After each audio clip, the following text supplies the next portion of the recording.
When we talk to folks all the time about banners and cheering, etc., in the Board of Legislators chamber, just so we're all clear on that, when we have people speaking, we neither cheer nor boo. And as far as banners are concerned, we let people do banners for like the first 5 seconds of the meeting beforehand, and then they go down, or the police officers escort you out the door. Okay? So we certainly will give you that opportunity. And before we start that opportunity, just like in the debates, when they say that there shall be silence except for that time when the candidates come in, that time would be now. So certainly, members of Firm, please feel free to wave your banners at this particular point in time so the legislators can see that you're here this evening, right? So I see your sale one, and I saw another Ferncliff one.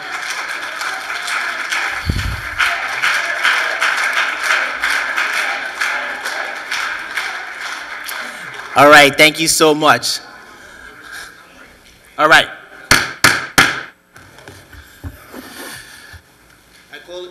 I call this regular meeting of the Westchester County Board of Legislators to order. If we all could please rise.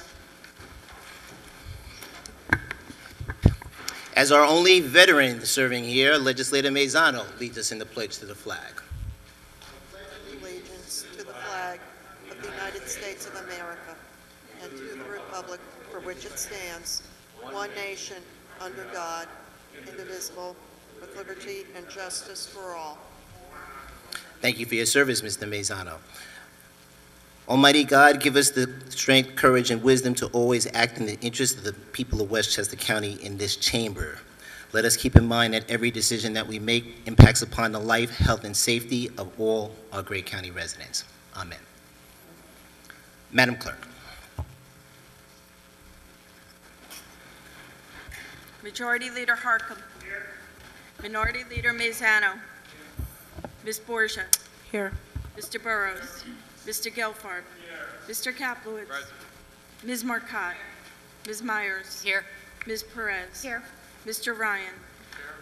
Ms. Shimsky. Here. Mr. Smith. Here. Ms. Spreckman. Here. Mr. Testa. Here. Ms. Williams. Here. Mr. Williams. Here. Mr. Chairman. Here. Mr. Chairman, we have a quorum. Thank you, Madam Clerk. Mr. Harcum. Sorry, Mr. Harcum. Sorry, Mr. Kaplowitz. Thank you. I'll be with you in 1 second, Mr. Chair. No worries. Okay. At this time, I would move the consent agenda with the following suggested and moved revisions. On page 5, item 3, please add Legislator Kaplowitz. On page 6, it's really the bottom of page 5 into page 6, number 5. Please add the Committee on Public Safety and Security. On page 9, the bottom, number 13, please add Legislator Mazzano. And on page 10, item number 1, please add Legislators Mazzano, Burrows, Testa, Spreckman, Gelfarb, and Marcotte, please. Mr. Harcum, just can you go back to that one where we were adding Mr. Mazzano? Which item was that? That is one that's actually on the standing committees, page 9, number 13. Is that possible to add? On standing committees, we don't have legislative on the standing committee ones. All right, well, perhaps we can add that in the committee report then if we just make a note to staff. Does that work, Legislator? Okay, thank you. Thank you, Mr. Harcum. So just for clarification, after any of the items that were amended for standing committees, there's not an attribution of the initiating legislator or legislators, if I recall correctly, for clarification. Mr. Mazzano. We concur with a caveat, Mr. Chair. We're going to ask that one other item be severed from the board's agenda tonight and be voted on at the communication stage. That would be in the notices and petitions section, which is on page 6 of our agenda. So it's notice of petitions number 2, item number 5656. I believe, and our caucus believes, that under the very clear rules of the board, all communications from the county executive's office must be placed into our board in the communications section, and it's unclear why this is placed in the notices and petitions section. I heard that there was some talk that this was an identical version of something that was already received and filed. That's not true. If you look closely at the language of this item, it is different than the item that was received and filed at a prior date. So we're asking that this item be severed from the agenda and voted on to be placed into our board communications of our board. So we're asking for that vote to occur as well. So I make a motion to do that. Mr. Mazzano, okay, you're out of order right now, but I have your motion before I continue on it. My understanding in reading the legislation that was submitted to members, by the way, not to the clerk of the board, in reviewing that, the legislation was exactly the same legislation that was submitted initially to the board. So that was what the concern was. Do you have some documentation that says something different? Because that is not what we had in front of us. Yes, Mr. Chair, if you'd like to, we can take a recess here. We can compare the two documents, and I think you'll see plainly, as I did, that there are two different, there's a lot that's the same in the two documents, but there certainly are differences. I don't even think it's a question. That was a concern when it came into the clerk's office, Mr. Mazzano, that the item was the same item as was submitted to the Board of Legislators initially, not necessarily the one that was received and filed at the end, but the legislation that was submitted to the board, and there was no differences in that piece of legislation. As a matter of fact, it was dated the same date of the original legislation. So unless there was some other modifications that the administration... There are, and the bond language is clearly a difference. If the modifications from the administration, instead of a cover letter that tried to suggest that it was the same legislation, which is what was the package that was sent, the administration, as a communication, as always, by the way, it is their privilege to send to the communications to the board with a new piece of legislation with a cover letter that stated that. They could have put whatever they wanted in their cover letter. The county executive is cleared to do that, but the legislation that was submitted was the same legislation. So that's why it became a notice and petition, and certainly, Mr. Mazzano, the administration has and continues to have the ability to submit additional legislation to the board. I think that this particular way, we would avoid that particular item being severed and overed. All right, I think that we want the administration to be able to bring that new piece of legislation as quickly as possible, as we all have asked for several months. So I'm happy to sever it, Mr. Mazzano, on your motion, but I will assure you that item will be that item will be overed. Okay, just two items, Mr. Chair. I believe, like I said previously, I think if you look at the two items, I think much of it is the same. However, I think if you look really closely, there are differences, and maybe that wasn't picked up by our staff, but for that matter, I'm going to still request that it be severed. Anybody else can take any other action they do. No worries, Mr. Mazzano. I will second your motion to sever that item. You won't need a second from anyone else. We'll sever that particular item. Mr. Williams. Well, with respect to the consent agenda, Mr. Chairman, I am in agreement with the consent agenda as proposed by the majority leader, and that's my vote on the consent agenda. That's okay. We always take and honor our members' request to sever items.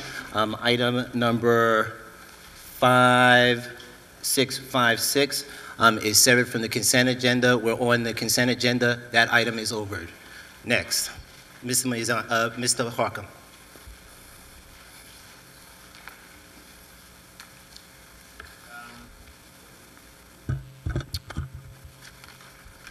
Mr. Chair, I move the meeting minutes of the October 29th meeting that was held at 11 a.m. Thank you, Mr. Harcum. Members, without objection, the minutes are approved as rendered. Madam Clerk, committee citizens to be heard.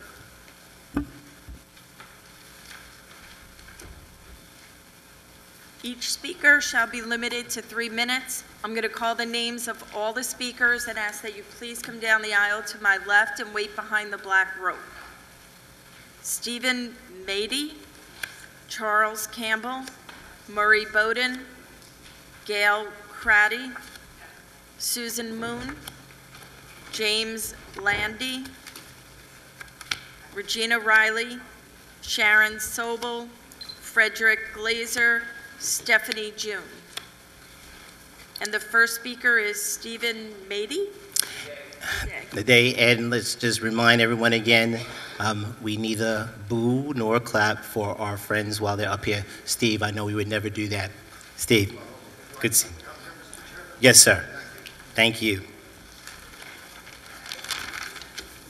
Mr. Chairman, members of the County Board of Legislators, thank you very much for giving me the opportunity to address you this evening. My capacity here this evening is as the Director of Education for Ferncliff Manor. Ferncliff Manor, as you may know, is a residential facility located in Yonkers, New York. We have 56 children who reside there, and we have another 10 students who attend it, coming from districts located within Westchester County. In fact, a majority of our students are referred to us from schools located within your constituencies. Our concern here is I've been employed at Ferncliff for 8 years. Over the 8 years that I've been employed there, we have looked at various sites with the encouragement and support of the State Education Department, the Office of Children and Family Services, and the Office of People with Developmental Disabilities to find a more appropriate and better site to educate our children. Our children need a better education. They're entitled to a better education. We function, or our school functions, on a 24-hour, 7-day, 365-day-a-year basis. Our children require this type of education and the consistency of the education in order to prepare them for their eventual transition to adulthood. Currently, our children reside in dormitory-style living. We are looking at, and as I said before, we had looked at with the SACHs numerous sites throughout the county to try and move our site. And then West Help came up. And I was fortunate enough to go visit it and take a look at it, and I was extremely excited with what I saw. It was the kind of facility that we could really wrap our arms around and provide the kind of education that these children are entitled to. It's gone through, I know, various machinations with the County Board of Legislators and our county executive, and I'm here to advocate again that you reconsider looking at West Help as an opportunity for our school. Recently, I was back there with members of the State Education Department, and one of the things that I found was that for the first time I was inside one of the residences, which was riddled with both mold and mildew, which will cost us, I know you're looking at affordable housing for this, will cost us, I'm a lifelong Westchester resident, as a taxpayer, quite a bit of money to rehab. Going for Ferncliff, moving into West Help, would cost nothing to the taxpayers. It would actually be a benefit to the county and to the town of Greenberg because it would provide needed revenue. We could move in almost immediately to the administrative buildings. I have 5 classrooms currently located in trailers that are inadequate for the needs of the children because we have a different population than what we had when I first started. We need the space.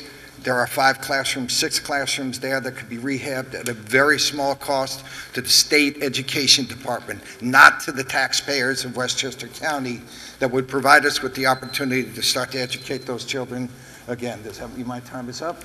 Well, I thank you for the opportunity. I hope that when this comes up again, that you as the County Board of Legislators will revisit it. I again invite those of you who have not come to our facility to please stop by, come by, and see what we're working with right now, and see the vision that we have for West Help. Thank you very much. Charles Campbell.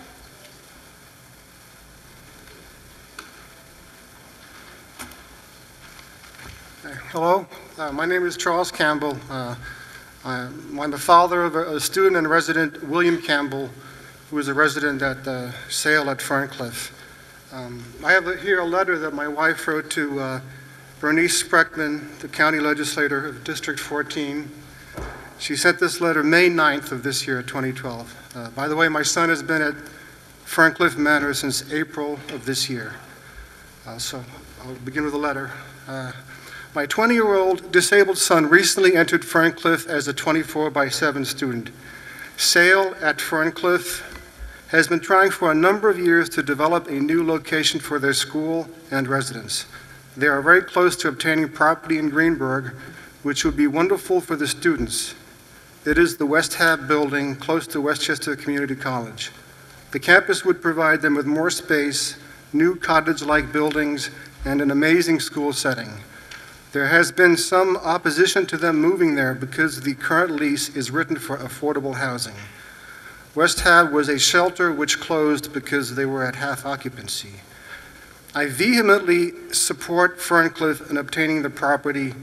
Ferncliff has been a godsend for my child, our child, who was getting hard to handle at home, and they are doing wonderful things for him, and he's happy. Thank you for your assistance on this matter. Thank you. Murray Bowden.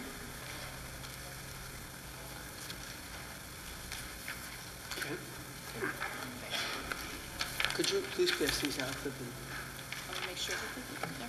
Well, if they could have them now, they could look at it while I was talking, but maybe they don't. Look, you always do things around here the same way you always did. You've got a red velvet chain over there, and the only people it's going to trip are you. Do you really think that you have to be separated from us by a red? But you can't change it. We've always had that red. Steve, put it up there again. Don't you think it's time we changed? I don't know. This piece of paper that I passed out is from the manual traffic controls. The illustration is of the exit lines, and the illustration is absolutely wrong. The law is written. The illustration is to help you. The county traffic engineer refuses to obey the law and uses the illustration, which confuses drivers. Now, whose responsibility is to make the traffic engineer of the county obey the law? Now, if you don't take responsibility for obeying the law, why should I? I mean, you have this rule for 3 minutes at the end.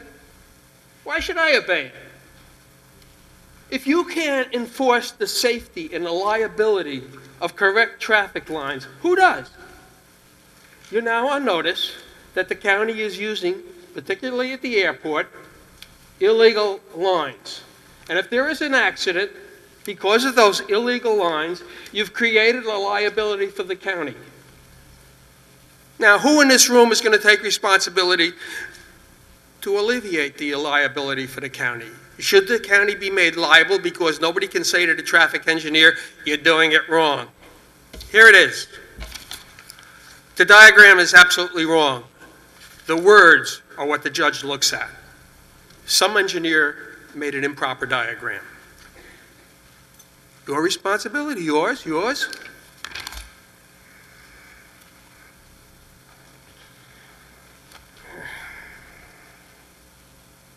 I guess email is more important than I am. We come here and we have 3 minutes to speak, and we don't even get the courtesy of your attention. So I got the message. Ignore Murray. Murray's going to come out here and do all this stuff, and he doesn't really count.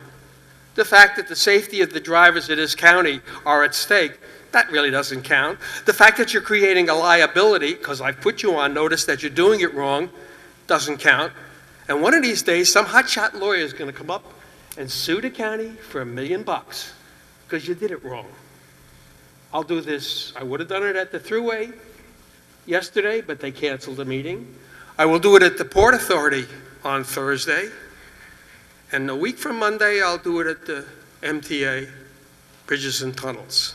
You're all on notification that you're creating a liability for your organization by not following the law.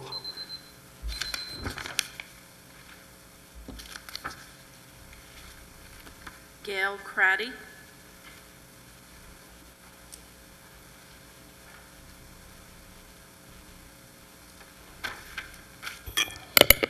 Good evening, Honorable Chairman Ken Jenkins, County Board of Legislators, and distinguished guests. My name is Gail Craddy, and I've been a Yonkers resident for 26 years in Westchester County. I am here to speak and advocate on behalf of Ferncliff Manor, particularly in support of the employees and children who reside at Ferncliff. I am also a parent of a child with developmental disabilities who resides at home with my husband and me. I wish, under full disclosure, to share that I serve on the board and chair Westchester's Family Support Services Advisory Council through Hudson Valley Developmental Disability Service Office, and serve as Westchester's statewide rep for the Family Support Services Advisory Council through OPWDD. My contact with families reaches a wide spectrum. It is important for all of us to understand the magnitude for the reason we are here this evening. I serve in the capacity as the Director of Community Relations and Development at Ferncliff Manor. For 20 years, I've had an affiliation with Ferncliff and have observed the long-term care of the children as they took part in activities in the community. This is a place where there is so much love and concern for the children who are residing here. You cannot find a more dedicated staff who work very hard with a group of individuals who need many supports. For years, I have known that Ferncliff has sought a suitable housing opportunity for the children and staff. They have found it at the Greenberg site at the Knollwood entrance to Westchester Community College. In their search to find the right location, they worked tirelessly to be fiscally responsible and to seek the support of many in guiding and directing them in a comprehensive decision-making process. We truly believe the Greenberg site is the most appropriate. Our staff can get to this site with great ease via public transportation, while allowing a partnership to develop with the local community and college surrounding this site. It is our hope that the County Board of Legislators and all those who will have a say in approving this site on behalf of Ferncliff will do so favorably for the sake of the children and staff. It is long overdue, and we need to get into a new facility very soon. Your voice on behalf of the children and staff is important.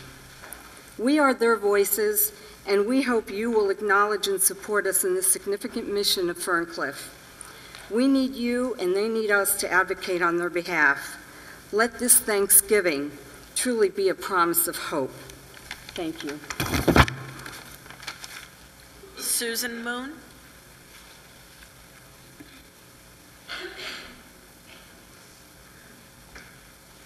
Good evening, everyone. I'm the Director of Nursing at Ferncliff Manor, and with your kind permission, I would like to yield my time to a parent of one of our students, Liz McDonald. Hi. Could I get everybody's attention, please, to look up? Thanks. This is really something very personal and close to my heart, and I'm sorry, I don't want to cry. But I just want to give you a little bit of background. My son, 9 years ago, had a viral encephalitis. He was left brain damaged, uncontrolled seizures, with difficult behaviors. After a long stay at rehab, he went back to Ossining Schools, which he was soon asked to leave because of his behaviors. He then went to BOCES, but again, he was asked to leave because his behaviors were so difficult. Where are we to go? We didn't know where to go. Thank God we found Ferncliff. Ferncliff was able to take him and handle his behaviors and handle his medical condition. For years, we dealt with him at home, where it got too difficult. We agonized. We didn't want to place my son. Do you realize that there is no schools in the Westchester area? It's appalling. We live in the best county, and we have no special needs schools for our children, for my child that needs.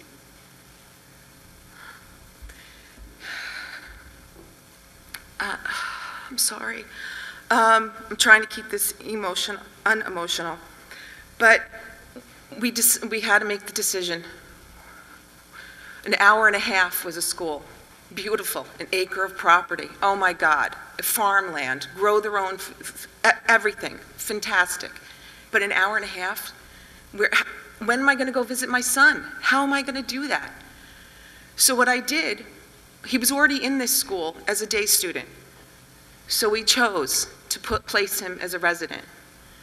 It wasn't our first choice because the building is a little scary. I'm sorry, but it really is. The three major pros were that it was close to Ossining, the wonderful staff, and the fact that Craig was already acquainted and comfortable with the school.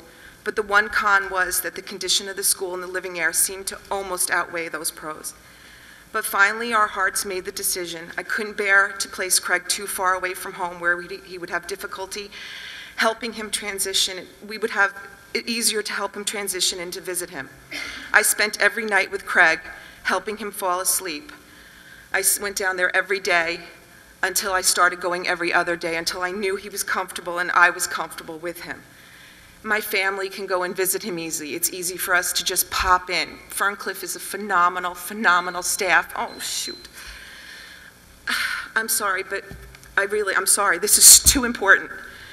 My daughter said to me, she goes, you know, it makes me so sad walking through the rooms and seeing him live here because I could not stand to live in this environment. It would be nice to have a nice living environment with a living room and a kitchen, and most important, to be close to us. I realize this land is zoned off for affordable housing, but why can't this be changed? Why? There are so many affordable housing complexes in Westchester. Just a few days ago, I read an article that they're getting $1.5 million for projects in Yonkers and Mamaroneck. I have it if anybody wants the article. And, you know, I implore each and every one of you to go down and see the school. Would you want your child there? Would you? Would you say this is okay? Because it's not okay. But there's no place in Westchester that is suitable for children like mine, that we cannot handle them at home and we want to keep them close to us. I'm sorry, thank you for your time, but I just ask each and every one of you, please just go and look at it. And just say, this needs to be done quicker it needs to be done sooner than later. And thank you, I'm sorry I went over. No worries. Thank you. James Landy.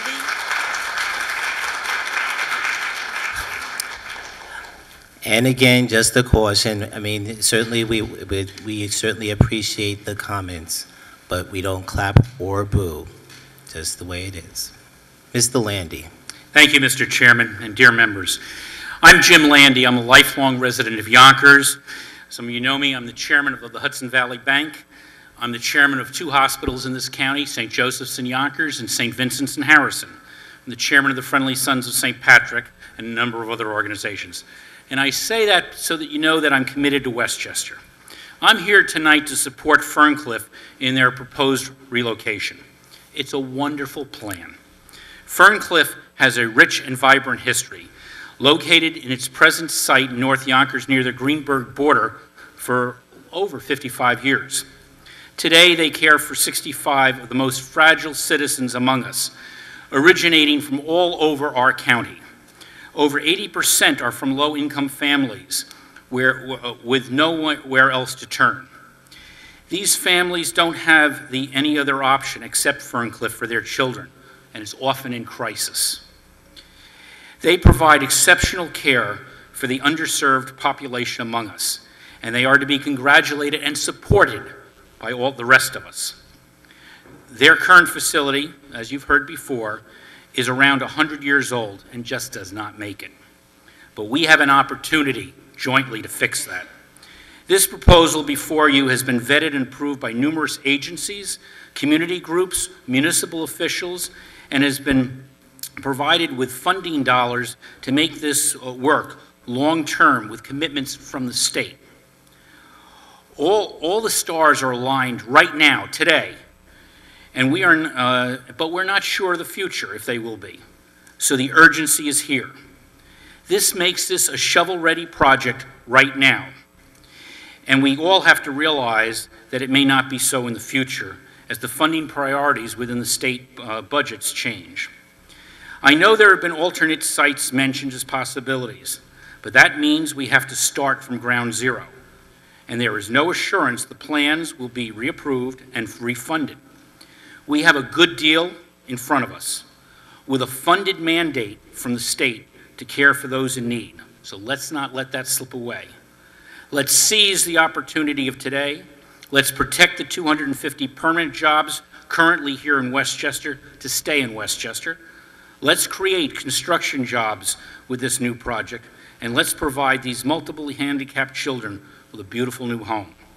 It's a triple crown of a winning situation, and I urge your immediate passage of whatever action is necessary to make this dream a reality. I thank you all. Regina Riley. My name is Regina Riley. I'm from Legislative District 9. I'm affiliated with the Feminists for Life and Concerned Women of America.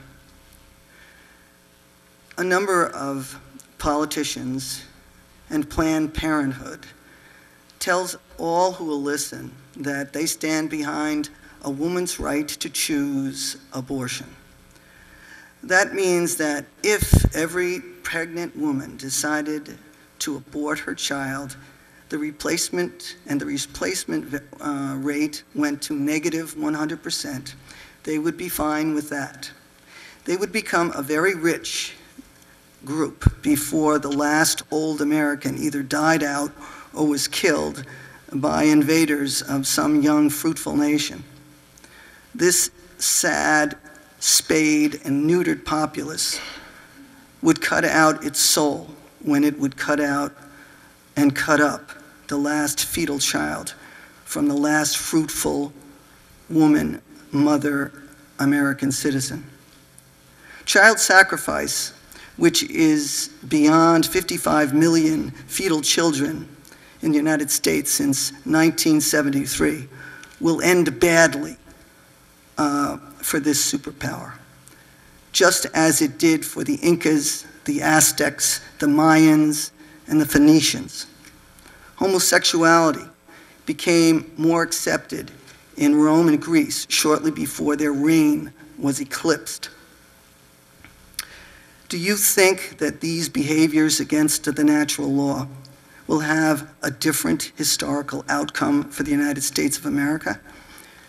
We have even taken it many steps farther, being the first world power to recognize homosexual unions as a marriage and forcing Christian, Jewish, and Muslim clerks, chaplains, and clergy in certain states, including our own, to perform some marriage ceremony against their firmly held religious beliefs.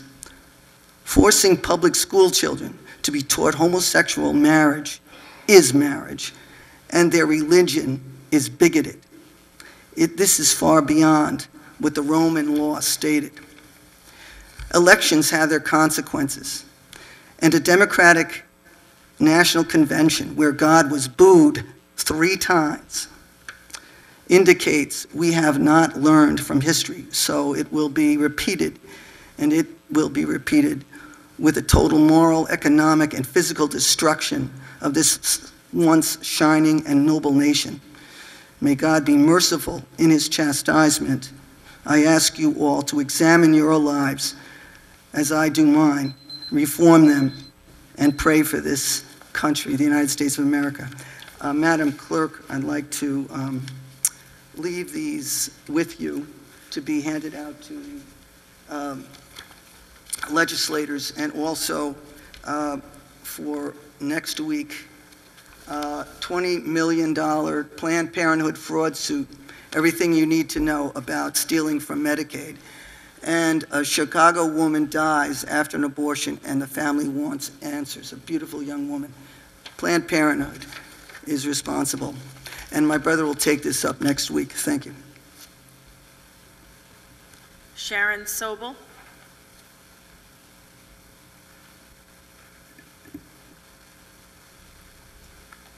Hi, my name is Sharon Sobel. I've had the privilege of working at Ferncliff for over 30 years. We work with children with severe developmental disabilities, severe physical and medical disabilities, severe cognitive disabilities, severe behavioral disabilities, and autism. We take the children that everybody else finds too difficult to manage, and we work every day to maximize the potential of each child, to make their lives comfortable and to bring them to their highest capabilities. And I want to thank all of you who came to see our facility and who could recognize by seeing our facility what challenges we work against every day. Now I want you to think about something else. When you turn on the TV, you see everybody protesting about everything. You see Occupy Wall Street carrying banners and hollering. You see people hollering that LIPA's not turning the lights on fast enough. But the children of Ferncliff have no voice. So I'm standing here tonight to ask you to put politics aside and be the voice of the children of Ferncliff. We need a new facility, and helping Ferncliff obtain the West Help site would be a win for everybody.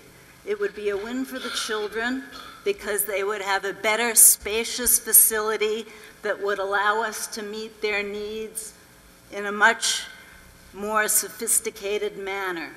It would be a win for Greenberg because they would get revenue without any additional expense. It would be a win for the economy because 250 people wouldn't lose their jobs. It would be a win for everybody. And the issue of low-income housing, well, most of the families that Ferncliff supports fall into that category anyhow.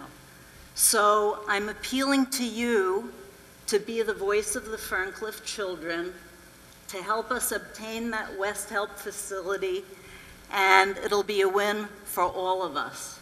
I thank you for your time. Frederick Glazer.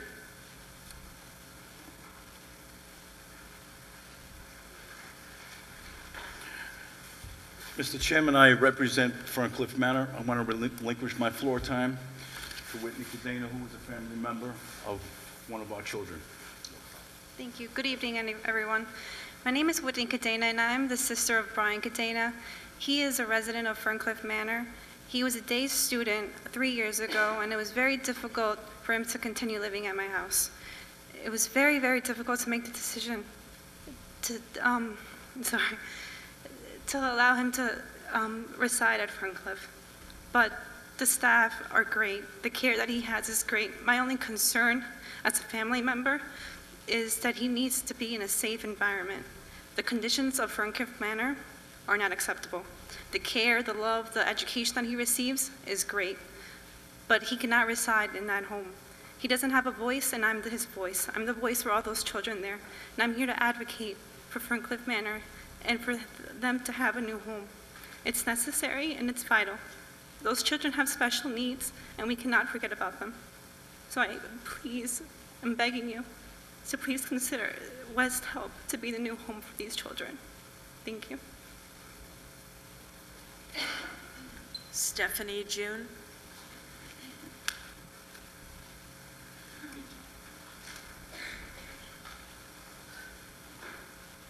Hello, everyone. I'm a representative in support of Ferncliff Manor. I've worked there for 7 years, and I've resided in Yonkers all my life.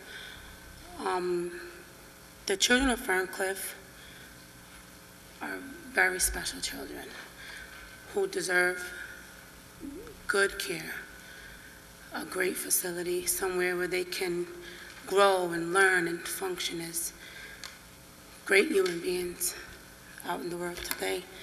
The children of Ferncliff have become my family. I feel that our children deserve to live in a fully functional facility with adequate space. That is why I feel that the West Help site would be the best place for us, not just for the residents, but for the dedicated staff who have worked here for 5, 10, 15, 20 years. I mean, I understand that we need affordable housing, but at the end of the day, it's the children that should be placed first. Because if you ask yourselves, if it was my child, where would I want them to go? What kind of adequate home would I want them to have? I have 6 children myself.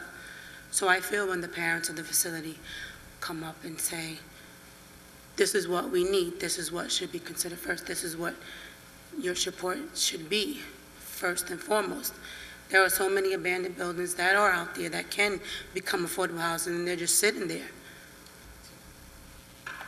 We need this site to become our children's home. Thank you. Mr. Chairman, I have no other cards. Thank you, Madam Clerk. At this time, we are set for our public hearing. First, Mr. Harcum. Thank you, Mr. Chair. Do we have time to take one item out of order, or should we go right to our public hearing? The time of public hearing was 7:30, Mr. Harcum, so we need to do that first. Okay, so at this time, we would suspend our regular order of business for the purpose of conducting 3 public hearings. Thank you, Mr. Harcum. Madam Clerk. Notices of tonight's hearings were published in the Journal News. I have proof of publication, which is available for inspection in my office. Each speaker shall be limited to 3 minutes.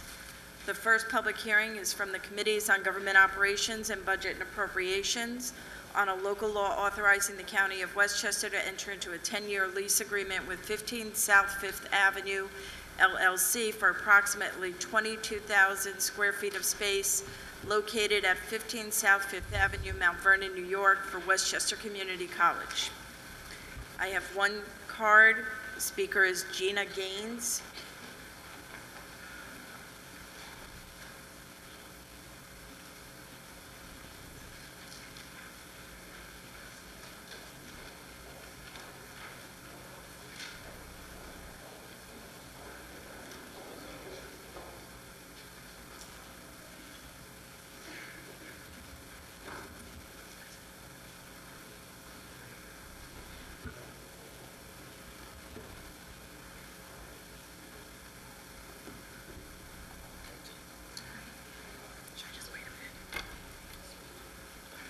Good evening. I'm Gina Gaines. I am the director of Westchester Community College's Mount Vernon Extension Center, and we're here seeking a lease agreement for our current facility. Over the last 10 years, we have doubled in our enrollments, and we are outgrowing some of our space. The new location at 15 South 5th Avenue will allow us to increase our classrooms, increase the number of students that we serve, increase the number of different kinds of classes that we offer, and meet the growing needs of our local community. It will also provide us with better parking for both our staff, our faculty, and for our students. One of the things that we are running into now is we've run out of space. This new location will also give us an opportunity to have some space available in the future should we want to expand again or need to expand or have the enrollment numbers to do so. We are seeking a 10-year lease with 2 5-year renewals, and we look forward to serving this local community and all of Westchester and the Bronx with this additional space, classroom space, lecture hall facility, additional faculty spaces, and student space. Thank you. Mr. Chairman, I have no other cards. Thank you, Madam Clerk. Mr. Harcum. Thank you, Mr. Chair. At this time, I'd move to close this public hearing. Thank you, Mr. Harcum. Madam Clerk. Public hearing number 2 is from the Committees on Environment and Energy and Legislation on a local law amending section 8.63.324 of the laws of Westchester County to exclude the work of installing certain solar energy devices by a described class of persons from the home improvement licensing requirements of Article 16 of Chapter 863 of the laws of Westchester County. I have one speaker, Murray Bowden.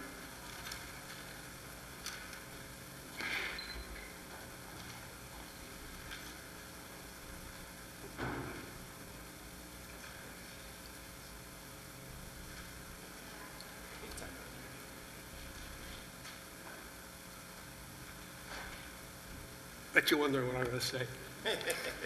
I was born in Yonkers General Hospital in 1933. It was on Ashburton Avenue. It's now St. John's. I lived on Woodworth Avenue in Lamartine. I went to School 6, now closed, across the street diagonally from Holy Rosary.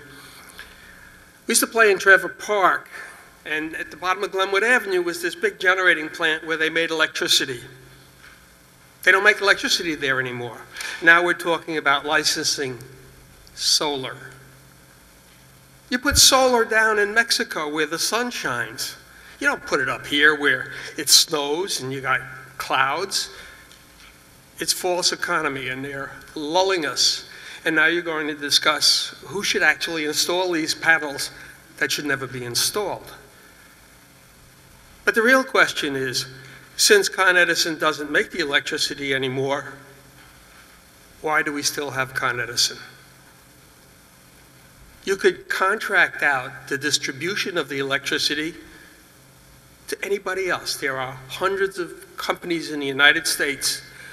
I passed all kinds of tree people and electrical people from all over, Texas, Florida, Tennessee, Canada. They came here to repair the wires. Why do we have Con Edison? Their reason for being no longer exists. The reason for that velvet cable doesn't exist either. But you can't get rid of that. But maybe you ought to consider it's time to rethink how we distribute electricity and whether it's installed by someone affected by this law or not. The bigger question is, should we even be installing solar panels here, or are we kidding ourselves? Mr. Chairman, I have no other cards. Thank you, Madam Clerk. Mr. Harcum. Thank you, Mr. Chair. Move to close this public hearing.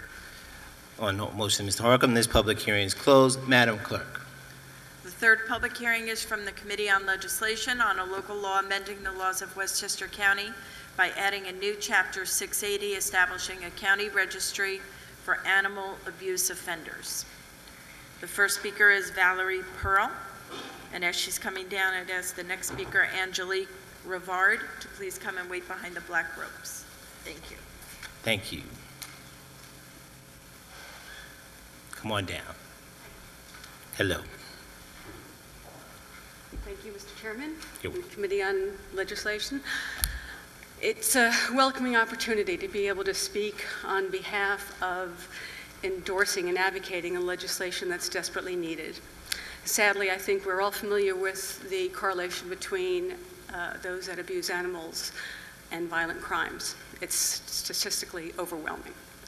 So hopefully, if we can do something to preempt it and not perpetuate it, that would be a great start. For the record, I'd like it entered or give to Madam Clerk.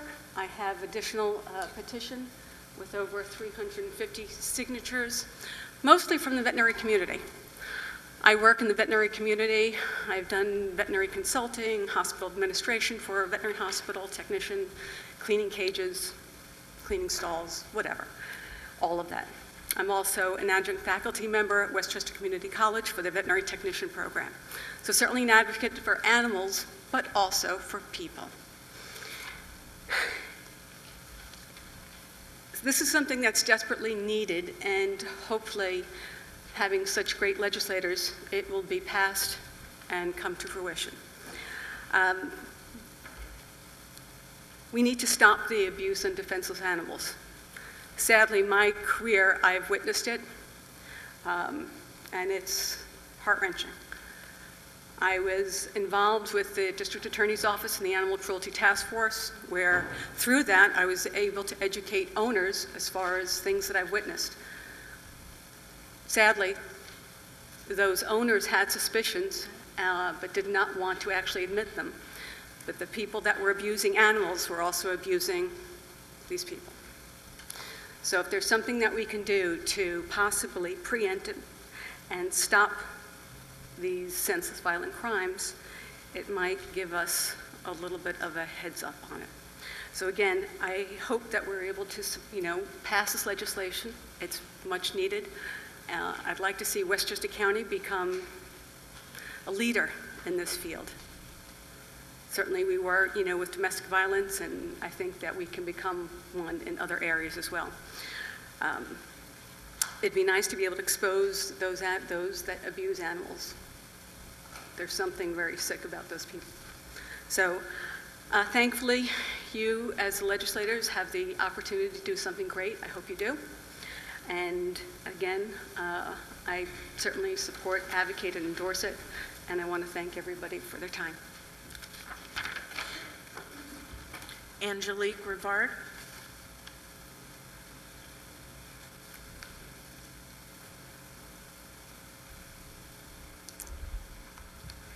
Good evening. Thank you for the opportunity to speak with you. I will be very brief. On behalf of the Student Animal Legal Defense Fund at Pace Law School, we believe that enacting the Animal Abuse Registry is an appropriate and necessary first step to begin reducing, preventing, and punishing abuse. Our primary basis for this assertion is the uncontested link between domestic violence and animal abuse. I will not go through the pros and cons of which you are all aware, nor do I suggest that you disregard them. Rather, I hope that you vote on the choice which will move our county towards greater welfare and protection for animals and humans alike. We hold that both humans and animals benefit from a government that prioritizes humaneness, justice, and ethics, and furthermore, denounces subsequent violators. We appreciate your consideration of this vital issue. Thank you so much. Mr. Chairman, I have no other cards. Thank you, Madam Clerk. Mr. Harcum? Yes, thank you, Mr. Chair. At this time, I'd make two motions. One to... Mr. Harcum, we need to close the public hearing. Yeah, close the public hearing. Thank you so much. On the motion, Mr. Harcum, the public hearing is closed. And then the second item would be to move to take one item out of order, Mr. Chair. Item number 5670, under special orders, if I would move that we take that up at this juncture. Take a second. Without objection, members, we'll take that item out of, that is item number, special order number 1, 5670 ID number. Madam Clerk. Item 5670 is a resolution calling on the New York State Public Service Commission to thoroughly investigate Con Ed and NYSEG's response to Sandy and promulgate new rules regarding utilities, emergency planning, and other aspects of their operations relating to emergency response and power restoration. Mr. Harcum. Thank you, Mr. Chair. Thank you for taking this out of order, and would thank all colleagues who have joined on as sponsors, co-sponsors, who've contributed to this resolution. This is the type of resolution that one hopes one does not have to write and put to the floor, because it clearly means that something is quite wrong. This resolution is not meant to chastise the utilities, but rather meant to encourage the Public Service Commission to step up and do its job in overseeing, regulating the utilities, and in certain appropriate cases, putting forth new rules and policies and regulation. We just went through an unprecedented storm with Hurricane Sandy. Many of us have been intimately involved with utilities in 3 prior storms, all which were said to be unprecedented at the time. And what we learned in those storms should have been institutionalized. Those were best practices. And unfortunately, we found that many were not. Simple things that we found, like embedding make-safe crews with local municipal highway departments to help open roads for life and safety. We found that up to a week later, many primary and secondary roads were not open in Westchester County. This endangered the life and safety of Westchester residents, first responders, property in Westchester, and it was because we did not have the make-safe crews, and our municipal highway departments were sitting on their hands waiting to be told that the wires were safe so that they could go in and clear roads. In one of my communities, I had a situation where the National Guard was about to leave because they didn't have a make-safe crew to help them with the road. open the roads. These are the kind of basic lessons learned that we learned 4 storms ago, and we shouldn't still have to be learning now. Communications were often poor and misleading, especially to elected officials who had the responsibility of communicating to their constituents. Communication to customers from both utilities, NYSEG and Con Ed, was certainly misleading and wanting. And the lack of institutional knowledge of the people who were sent into our jurisdictions, either from NYSEG or Con Ed, the lack of knowledge of critical infrastructure of each municipality. This list of critical infrastructure had been given to them storm after storm after storm. Again, it was the lack of institutional knowledge. So what we're calling on, Mr. Chair, is a Public Service Commission to do a thorough investigation into the response to Sandy by both utilities, and if necessary, to put forth new rules on emergency planning, on staffing. This model of shared emergency response of mutual aid, it just simply doesn't work when the entire eastern seaboard has been blasted by a storm. So there was much wanting in this. There's certainly much digging to be done. I know Legislator Kaplowitz will be holding hearings as we move forward in the Committee on Environment and Energy. But this resolution essentially calls on the Public Service Commission to do its job, to aggressively and energetically investigate the response to this and put forth new rules and policies so that we don't have to come back after a 5th storm talking and asking why weren't lessons learned and best practices institutionalized. So moved, Mr. Chair. Thank you. Mr. Mazzano has preference. Mr. Mazzano. If you, Mr. Smith. Thank you, I got Mazzano. Thank you, Chairman. If the legislation, as discussed by Legislator Harcum, was exactly as he said it would, I think we all universally could be in favor of it. No one was happy with the storm. No one was happy with the storm response. We have a component in this legislation here which basically says, be it further resolved, the Westchester County Board of Legislators calls upon the Public Service Commission to order rebates and rate reductions from Con Ed and NYSEG for lost power, spoiled food, loss of revenue from business closures, and other foreseeable losses from extended power outages. I think it's really audacious of this body to take another body and order them what to do. Clearly, asking them to investigate, appropriate. Taking a copy of this resolution and sending it on, appropriate. Asking them to develop new laws, appropriate. To order the Public Service Commission to order rate reduced, clearly inappropriate for this board to do. If this board has the ability and the interest in removing that, I clearly can vote for this. With this in here, I cannot vote for that. We should not be ordering the Public Service Commission to change rates. The Public Service Commission is their own body which will investigate and will do the right thing based upon their appointed responsibilities. Thank you. Thank you, Mr. Smith. Mr. Kaplowitz. Thank you, Mr. Chairman. I rise in support of and thank legislators who put pen to paper, or I guess finger to key, to get this here today. The restorations are done. The postmortem is rightfully beginning, and as such, this resolution, while one could certainly look to some of the language, only if we had the ability to order the PSC to do things. They don't even listen to us when we merely inquire about things. The P in Public Service Commission, unfortunately, as we've all learned through the years, is sometimes a little lacking.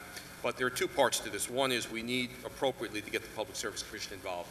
They are in the silos of what's happened with elected officials in one silo and the utility companies in the other. It's only at the very top, at the gubernatorial level, Public Service Commission level, that we have any interface with what is private industry. It is a regulated monopoly, and that's the only opportunity we have. We, as indicated by Legislator Harcum, the Majority Leader, Legislator Borgia, as Chair of Government Operations, and myself as Chair of Environment and Energy, will post-haste begin to convene as soon as we get some scheduling down among the utilities, among a representative from the Public Service Commission, hopefully even a member of the Commission, though we've been unsuccessful in the past, to get them down to White Plains, to get them down here, and on behalf of the regional impacted entities, businesses, governments, and most importantly, individuals be able to ask some questions, share some experiences. We all have files. This is simply my email file for the last 2 weeks, and I've reached out to every one of these people, and they're pretty upset. The only thing I hope is that with the power coming back on, people within a day or 2 or 3 don't fade in memory and don't forget that, in fact, what just happened was pretty dangerous and pretty disruptive, and hopefully people retain that edge for the purposes of making things better. And so I join this resolution and do also say that we're going to do, on behalf of the government here in the county, the opportunity to begin that as well. And again, to those that might be listening, we invite every time the Public Service Commission. They rarely send a member down. They rarely send a representative down. This time we're going to continue to be insistent that they do send it down, but we will have representatives from the utilities, and we will have an opportunity to share with them. And it's not going to be a vetting session for purposes of a venting session. It's going to be a purpose of lessons learned and how can they integrate when a year ago, after those 2 storms, they took a step back in many estimations. And we have to get them up to speed for all our sake here in Westchester County. Thank you, Mr. Kaplitz. Mr. Mazzano. Thank you, Mr. Chair. I rise in support of this resolution as one of the sponsors, and just put a couple things on the record about the storm. Obviously, I think all 17 of us could get up and probably talk for about half an hour each about our experiences over the last 2 weeks in the storm.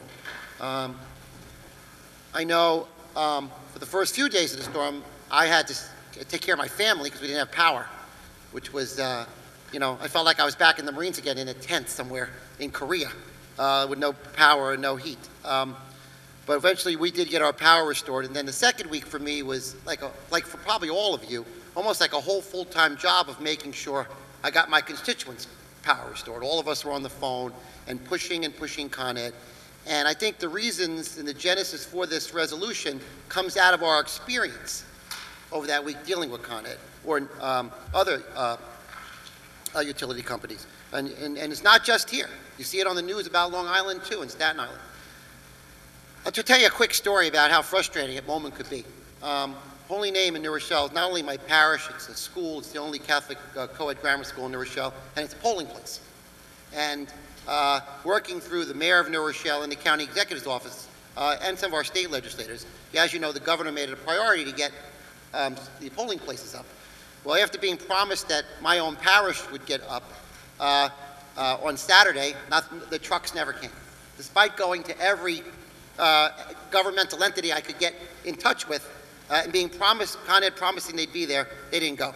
So I said, okay, I'll be reasonable. I'm sure they'll be there tomorrow. So I did some other things on Sunday. I drive over to see the priest at 5 o'clock on Sunday, and he says they never came all day. Now it's 2 days where they never showed up. And you got an election, you know, the machines are on the way to be delivered for the polling, and they have no power at this church. And also, there's no power for the masses on Sunday, and the kids couldn't go to school the next day.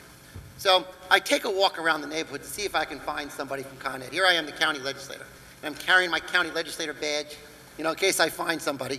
And I find a guy. And I say, hi, I'm County Legislator Mazzano, and I would like to know about when you're going to get the auditorium up so we can hold the election on Tuesday and the kids can go to school on Monday. And he says, well, the power will be restored by the 11th. I said, okay, I guess you're missing my point. I spoke to your bosses, and your bosses said they were going to come here and get this up today. Can you give me any update if they're coming? Sir, all I could tell you is the 11th. I said, well, that's certainly not an acceptable answer. I'm an elected official. I'm here on behalf of the Board of Elections Commissioner, the county executive, the mayor of New Rochelle. You can't tell me if someone from Con Ed is coming here tonight. Sir, the 11th is all I could tell you. This is what goes for communication from Con Ed on a very important polling place and school in the city of New Rochelle. So I am certainly supportive of this resolution because it is appropriate for this Board of Legislators to come together in a bipartisan way to air these grievances with those that regulate the utility companies, which is the PSC and the state government.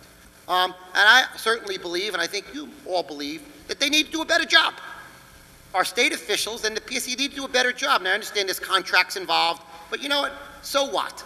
Bottom line is our leaders in Albany who regulate the utility companies need to do a better job so that our constituents don't sit for 12, 13 days without power.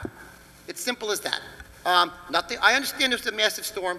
I think in some ways when Con Ed got rolling, they did a decent job in certain places. You know, some places they did well, some places they didn't do well. It was a tough job. They needed to get people from the storm was so large, they needed to get people from all parts of the United States and Canada. So at the end of the day, I do think Con Ed did the best they can, but it wasn't good enough. You know, senior citizens sat there in their house, freezing with no power and no lights. You know, babies and children in a house with no power and no lights. They need to do a better job. I know they can't be perfect. Utility companies can't be perfect. We can't expect all the power to go back on in one day. But I think we can kind of expect it not to take 2 weeks. So I'm going to join this resolution because I do think it's appropriate for our county government, our Board of Legislators, to have a resolution to say, PSC, state officials, governor, state legislators, do a better job. Regulate these utilities in a better way to protect the people of New York State and for us, the people of Westchester. So I'm certainly a yes vote on this. Thank you. Thank you, Mr. Maison. Other members, Mr. Williams. Thank you, Mr. Chairman. As a matter of fact, during the break, I had to go make a call to a constituent who still hasn't had power restored after being on with Con Ed virtually on a daily basis.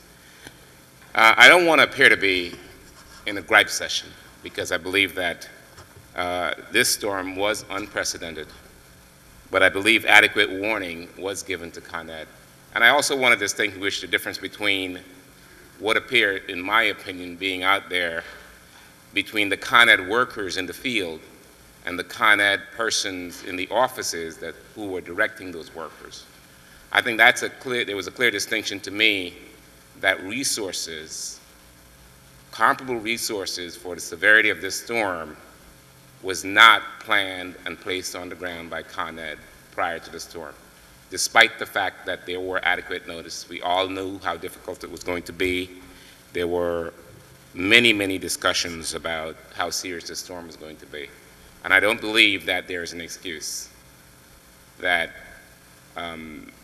that Con Ed could not resolve this. This is a huge monopoly, have a huge amount of resources. But it all depends upon the amount of resources they're willing to put behind the workers in the field to get the job done. And I don't think they had really dedicated adequate resources. And I think that as we call on the Public Safety Commission to take action, I would rather us do so in a way that is forward-looking, rather than just looking back and saying all of these things happen. We must kind of encourage the PSC to establish standards that Con Ed must meet with respect to resource deployment in communities. New York State, especially downstate, it's riddled with trees and light poles. You know in a serious storm, these trees and these light poles are going to come down. These electric wires are going to be on the ground. There should have been adequate preparation prior to that to ensure that they can turn this around a lot quicker than they did. But I don't want to, as I said, I really think that it has to be constructive. We should be requesting that, and I know in the discussions that I plan to have and letters that I plan on sending, will be that we need to have some standards established, and the PSC has to be involved on the ground. They were on the calls. They were on the calls, but I had not in the calls that I've attended, and I listened carefully. I didn't heard any comments coming from representatives from the PSC. And that to me was telling, because I believe that in these circumstances, the regulatory body needs to be actively involved. And I don't think that was the case. But I think that we all learned a lot. There were lessons learned in this county. I think the way that we as a county also, now we can point to Con Ed and we can point to the Public Service Commission, but we also have to look inwardly in terms of how we could have been better as a county in working to make this, to make the, at least the inconvenience for many of our residents, to really reduce that. And I think we could also have done a better job than we have done. There are a lot of lessons to be learned, and I think we need to be looking forward about how we do things better rather than looking back. Thank you. Other members? Ms. Shimsky. Thank you, Mr. Chairman. There are a lot of aspects of the storm response that deserve thorough vetting by the Public Utilities Commission, one of which is the entire business model, which puts so much of our emergency response in the hands of out-of-state mutual aid crews. I won't belabor everything else. We all have our horror stories about newborns in 40-degree houses and terminally ill patients in 40-degree houses. But I just want to make one clarification. We are not ordering the public, the PSC, to do anything. All of our resolved clauses call on them to do things, one of which we call on them to order compensation for those who lost so much due to the power outages, but that's not the same thing as ordering the agency to do anything. I will be happy to support this, and I hope moving forward we'll be able to support the efforts of the state to make sure that our residents and our utilities customers are better treated in future storms. Thank you, Ms. Shimsky. Other members? Thank you, Ms. Shimsky.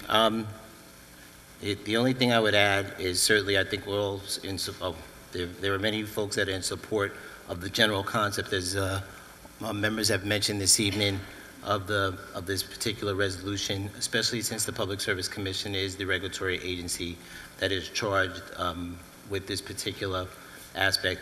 Mr. Kaplowitz did indicate as chair of Environment and Energy, and certainly Chair Borgia from Government Operations will be having discussions regarding the utilities and their particular responses on that.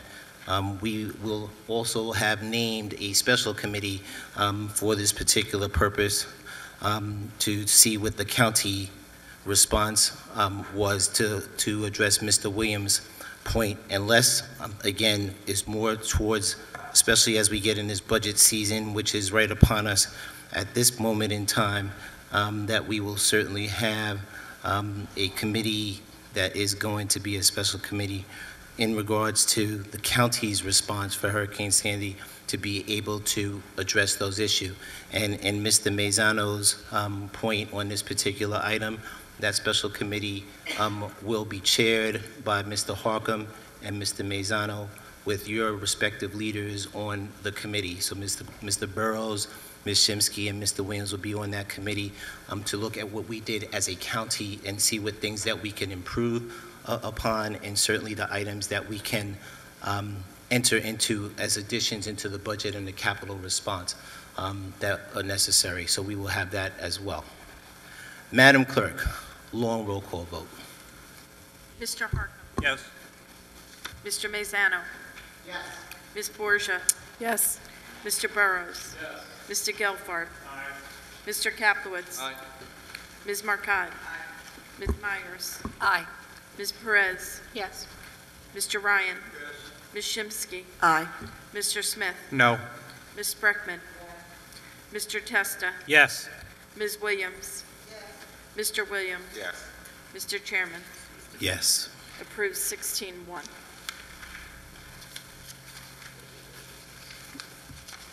Takes us back to unfinished business. Item number 5545 from the Committees on Budget Appropriations and Government Operations is an environmental resolution determining there will be no significant adverse impact on the environment from the proposed action. Ms. Myers. Yes, thank you very much. I'd like to take this and the next item, if I could, together, because they are really one and the same thing. This is a resolution for the environmental resolution, as well as a local law for a lease agreement to lease 15 South Fifth Avenue in Mount Vernon as the Westchester Community College extension site. The current lease on the extension site does end in April of this coming year, the end of April.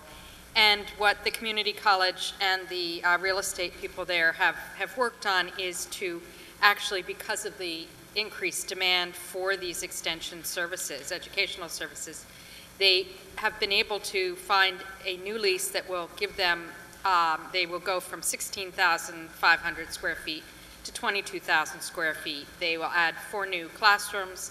This is going to be a mixed-use building with 30 to 40 units of senior housing on top and a cafe on the site as well. And we did have a public hearing on this tonight. We heard that there is indeed a need for this. There's also one element of this that went through a great deal of discussion, which had to do with being able to continue the lease if in any way, shape, or form it's held up in any way during construction, to continue it through the individual semesters so they're not shortchanging any of the students. So I will now turn this over to Government Operations Chair, Legislator Borgia, for her comments. Thank you. Thank you, Ms. Myers, and we are on appropriately unfinished items, those both items. Ms. Borgia.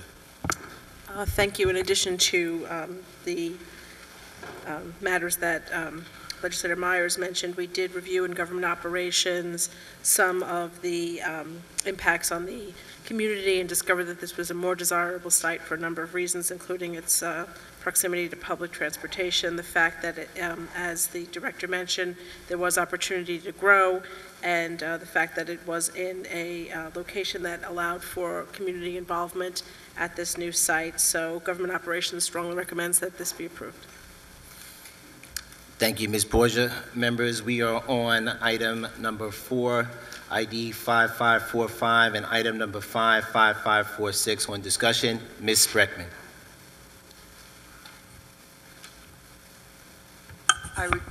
I would just like to say that I was here when all of the Westchester colleges satellites first started. Yonkers was, one of them, and very happy with the computer, and I was happy with Mount Vernon, and this happens to be great because it's closer to transportation, there is parking, there's room for people to make it larger, and it's more comfortable.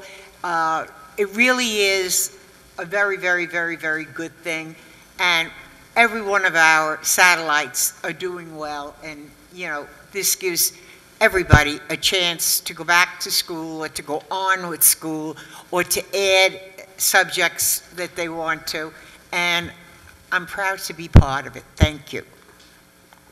Thank you, Ms. Spreckman. Other members on this item, Mr. Williams. Thank you, Mr. Chairman. I want to also stand up to commend the Westchester Community College on moving to get this lease, given the circumstances I know that exists with respect to the present lease, where they are in a facility that is just not workable. And this facility clearly gives the college the ability to really elevate the level of education in a new way by having increased classrooms and expanding the curriculum. The satellite campuses, as Legislator Spreckman indicated, was one of the real important decisions that the county made in really distributing these campuses around the county. They're very profitable, and if we look at the budgets, they're more or less defraying a part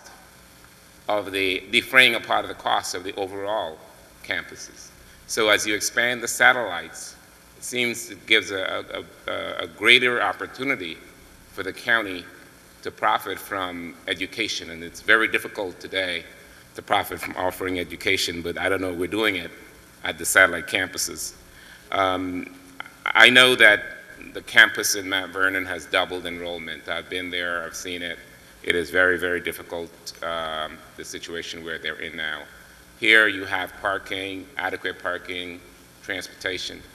And the whole notion of job training, being able for people to be retrained, is so very important for us as a county to be able to have community colleges where people can get a basic education, a very quality education in Westchester Community College, and have it in a way where they do not have to travel from very far.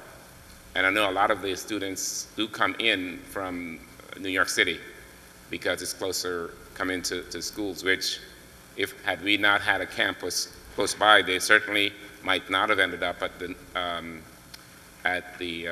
main campus. They probably would have gone down to New York City. So I think clearly we are benefiting from having satellites, and this facility, and I know the facility very well, is definitely a step up from where the college presently is located. And I want to commend the college again for great work. Thank you, Mr. Williams. Other members? Members, on this particular items, again, we're in discussion on both of them. I just want to make a couple of really short points on them. One, the current space that the community college is in on Gramerton Avenue, which I guess was the old Sears building, that has a landlord that is challenging, to say the least. We know that we went through significant investments in that particular building. If I recall correctly, we actually invested an extra $1 million in that particular building for the, I want to say the stoves or the ovens for the cooking program that was there. Looking around and seeing some heads nod on that particular thing, we invested additional $1 million for that cooking facility that's there. The space is certainly being outgrown, which is really the issue in moving location. The 15 South Fifth Avenue building is a place that is near and dear to my heart because many of you have heard about my New York telephone experience from Verizon. That was where I started, in 15 South Fifth Avenue. That building has been vacant, I believe, for many years since the telephone company and then Bell Atlantic and 9X and then Verizon have left that particular space. So it is certainly a boon to that part of the downtown area with the garages that are both down the block across from Grace Church, as well as the parking structure across from City Hall and being in the center of transportation. So there is no question about the particular building and understand that. That being said, we did into government operations and certainly budget and appropriations doing additional great work in trying to identify some of the concerns from a real estate perspective on that property.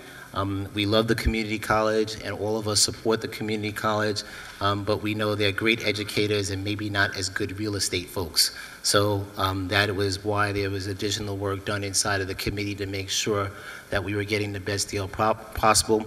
Members do recall, and certainly Legislator Spreckman recalls, and Cross County, that we actually had to go backwards on that particular deal, which after the community college negotiated it, to save the people of Westchester somewhere in the neighborhood of $2.5 to $2.7 million because we were able to renegotiate it. So with that being said, Madam Clerk, I certainly support the move back to 15 South Fifth Avenue. The third floor was where I know I personally started. Madam Clerk, a long roll call vote, please. Mr. Harcum. Yes. Mr. Mazzano. Ms. Borgia. Yes. Mr. Burrows. Mr. Gelfard. Mr. Kaplowitz. Ms. Marcotte. Ms. Myers. Aye. Ms. Perez. Yes. Mr. Ryan. Ms. Shimsky. Aye. Mr. Smith. Yes. Ms. Spreckman. Mr. Testa. Yes. Ms. Williams. Mr. Williams. Mr. Chairman. Yes. Approved 17-0. Item 5546 from the Committees on Budget and Appropriations and Government Operations is a local law authorizing the County of Westchester to enter into a 10-year lease agreement with 15 South Avenue LLC for approximately 22,000 square feet of space located at 15 South Fifth Avenue, Mount Vernon, New York, for use by Westchester Community College. Mrs. Myers. Yes, so moved, as previously discussed. Thank you, Ms. Myers. Members, unless there's objection, we'll take the prior long roll call vote for the approval of the item. So ordered. Approved 17-0. Takes us to standing committees. Item 5497 from the Committees on Environment and Energy and Legislation, a local law amending Section 8.63.324 of the laws of Westchester County to exclude the work of installing certain solar energy devices by a described class of persons from the home improvement licensing requirements of Article 16 of Chapter 863 of the laws of Westchester County. Mr. Kaplowitz. Thank you, Mr. Chairman. Working with Chairman Ryan of Legislation, we were able to, the two committees were able to craft this legislation here. It is owing largely to, and much credit belongs to Legislator Borgia in this area. She brought this to our attention, worked very diligently over a long period of time to get us to this point. It's interesting, $1 out of $6 for electricity is spent on air conditioning. And air conditioning is, as one can imagine, usually a summer activity. It's interesting because the nexus between the need for then the electricity and the ability of, or the efficiency of the sun at that particular time, there's a very direct correlation. And some studies show, and some experts have said, that New York City and this region actually is, on the East Coast, the finest area for solar because of the surface area that's applicable, and at that matter, the need at the very time that the sun shines. Legislator Borgia saw in our legislation, having spoken to a constituent or more, that in fact there was an opportunity to incent solar installations, to incent those to go into this business, to do it right, but at the same time not double regulate themselves or even worse. And so I'll turn it over to Legislator Borgia, or of course Chairman Ryan, if you'd like to add some comments through the chair at your discretion, sir. But credit to her, and she will further explain, Legislator Borgia will, what this does and why it will go a long way to providing, for those that think it's appropriate, and many do, solar installations are good, installations are good for them, and in fact broaden the ability of current and future people to enter the business, creating jobs, for purposes of then putting in these installations. Thank you, Mr. Kaplowitz. Ms. Borgia. Thank you, Mr. Chairman. This idea did come to me through a constituent who was looking to make it easier for people who were in small sole practitioners or small electricians or plumbers to do the installation for solar panels. There's an increased interest in using solar panels in this part of the world. There's been a lot of incentives coming down from the state and the federal level. There's a lot more education. The technology has vastly improved so that solar panels are very suitable for homes and businesses in Westchester County and in the greater New York City area. Prior to this legislation, currently when someone wants to install either photovoltaic or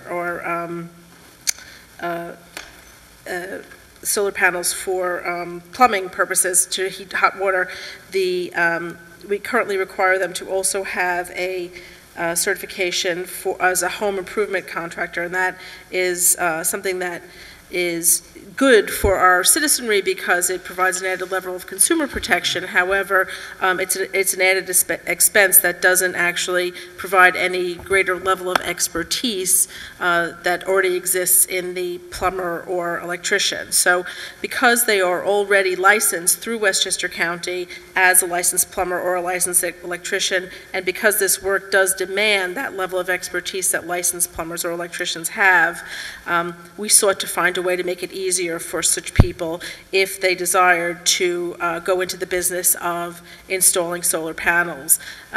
Legislator Kaplowitz mentioned that this is a growing industry. There is an opportunity for green business to grow in Westchester County, and we wanted to take advantage of that. As I said, there are greater consumer demands for solar panels.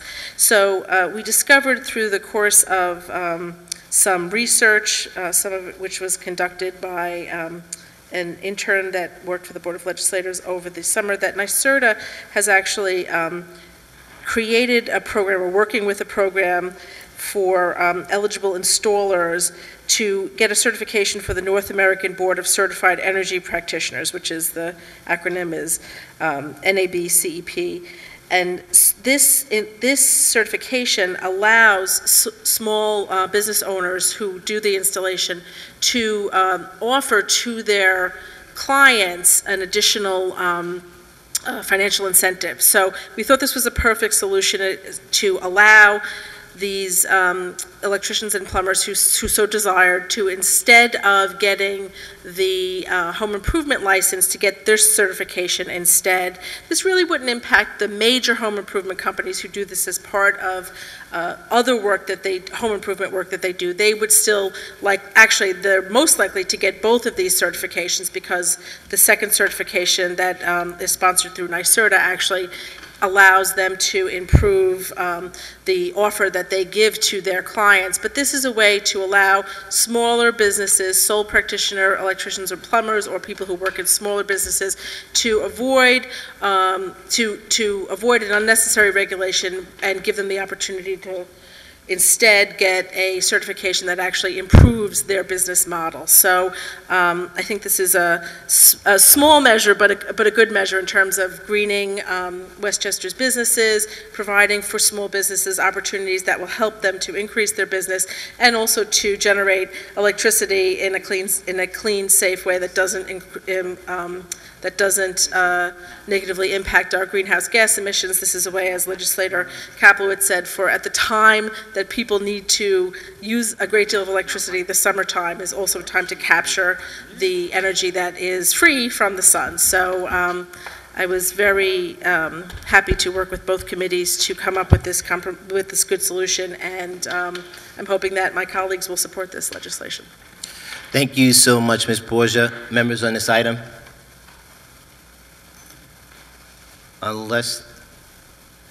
Unless there's objection, members, we'll take the prior long roll call vote for the approval of the item.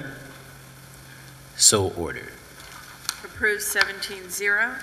Item 5131 from the Committee on Legislation is the local law amending the laws of Westchester County by adding a new chapter 680, establishing a county registry for animal abuse offenders.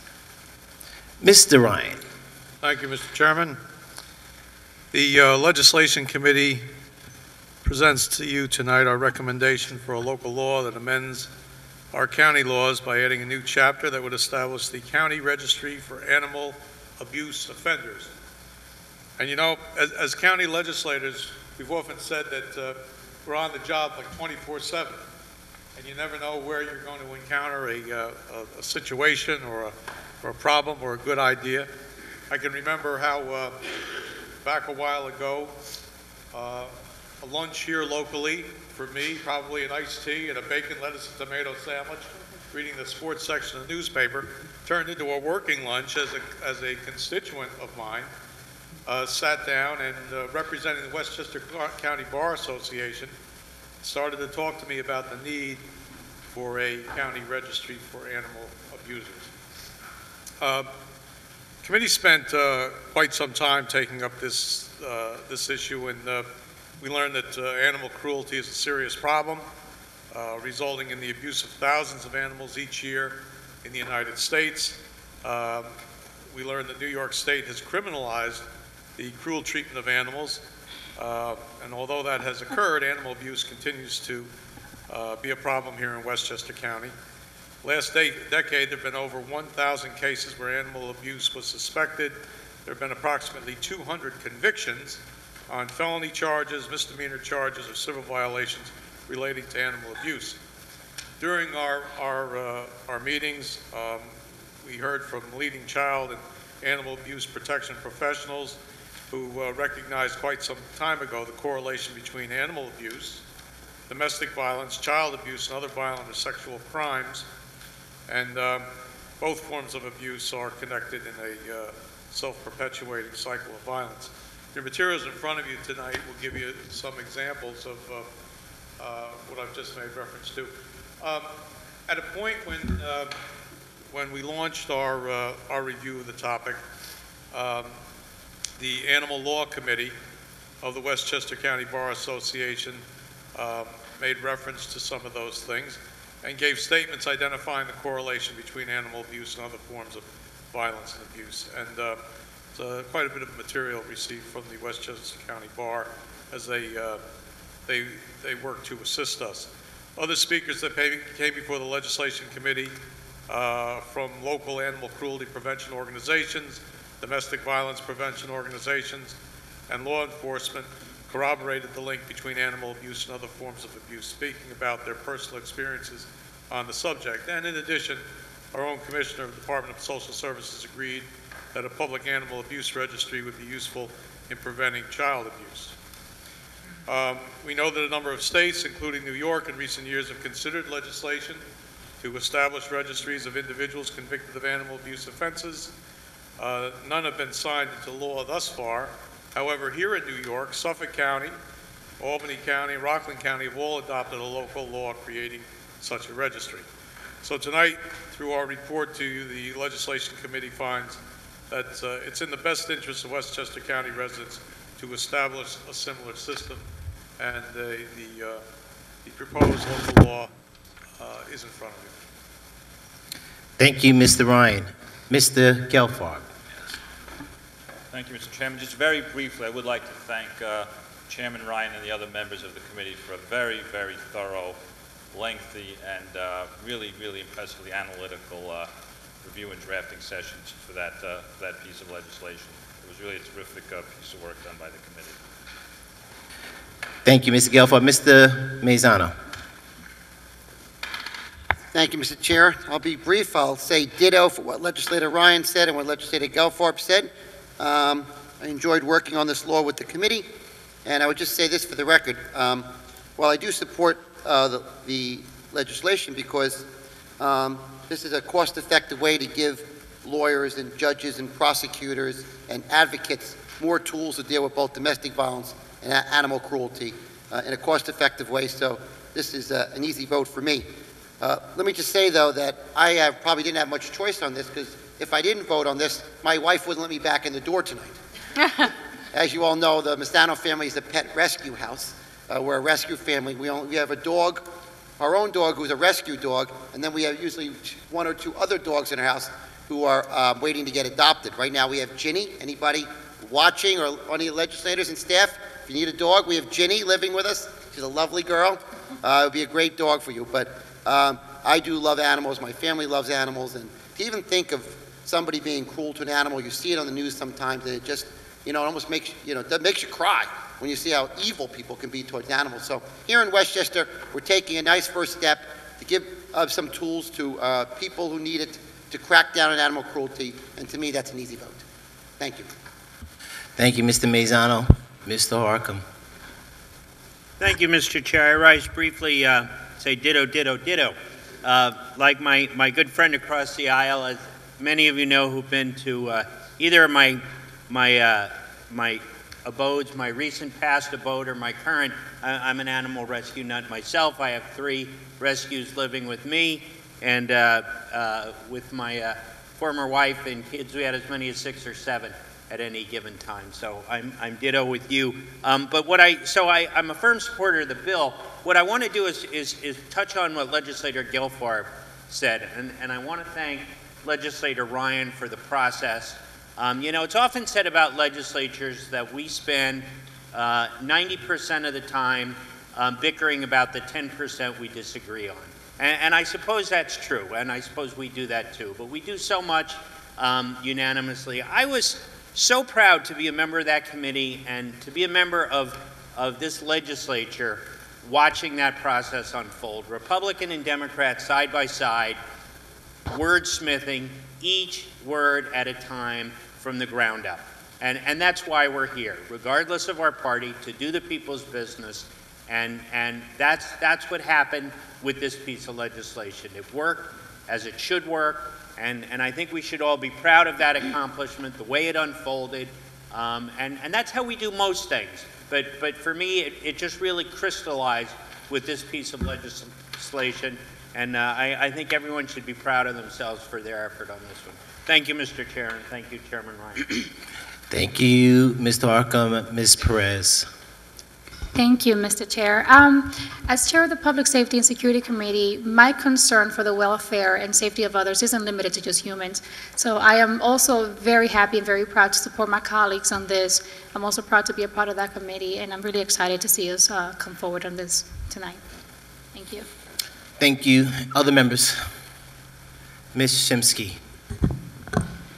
Thank you, Mr. Chairman. I just wanted to say in reference to Legislator Gelfarb's comments that this was perhaps the single best process from beginning to end that I've seen in my not that short a time on the board, and I was certainly proud to be a part of it, and I think we should all feel proud about it. Okay, here we go. Madam Clerk, you know what, unless there's objection, members, we'll take the prior long roll call vote for the approval of the item. Wow. All right. So ordered. Approved 17-0. Item 5150 from the Committees on Budget and Appropriations and Government Operations, a bond act authorizing the issuance of $1 million in bonds of the county to finance capital projects SMO85, Sewer System Rehabilitation, Mamaroneck Sanitary Sewer District. Ms. Myers. Yes, this is a bond act for $1 million that has come before the Budget Appropriations Committee, having passed through Government Operations as well as Capital Projects Subcommittee. And what this basically does is that we have had, this covers the design, administration, and construction of the rehab of some county-owned sanitary sewer lines and manholes within the Mamaroneck wastewater treatment system, the sanitary sewer district. $500,000 would go to working on I&I, which we all know and love as inflow and infiltration issues, as well as, and that's part of the whole CMOM work that the county has been involved in for many, many years. And $500,000 to go towards removing some obstacles out of the Mamaroneck River around an area called Anita Lane. There's a bridge that holds up a 48-inch county trunk sewer over the Mamaroneck River and is believed to actually be somewhat responsible for some amount of flooding in that river. There's lots of responsible parties there, but that's one of them. So this, we believe, would take 6 months for design, which is in-house, and then would go right into construction for about a year. And this, again, has passed through Government Operations. I now turn this over to Legislator Borgia. Thank you. Ms. Borgia. Thank you, Mr. Chairman. As Legislator Myers said, we did do a thorough investigation of this proposal in Government Operations. We, as part of a very extensive discussion with Commissioner Lauro, where we talked about the need to do this type of repair work on an ongoing basis, and we learned quite a bit about the entire system, the Mamaroneck Sewer District system. So Ms. Myers has given you basically all of the details of it, but I would like to say that Government Operations does support this, and we do feel that it's important for us to continually work on our sewer systems. I think we've really seen in the past week with the storms that we've had the importance of, I mean, we're all fond of saying sewers really are the foundation of civilization, and it's very important for us to take this responsibility very seriously. Thank you. Thank you, Ms. Borgia. Other members on this particular item?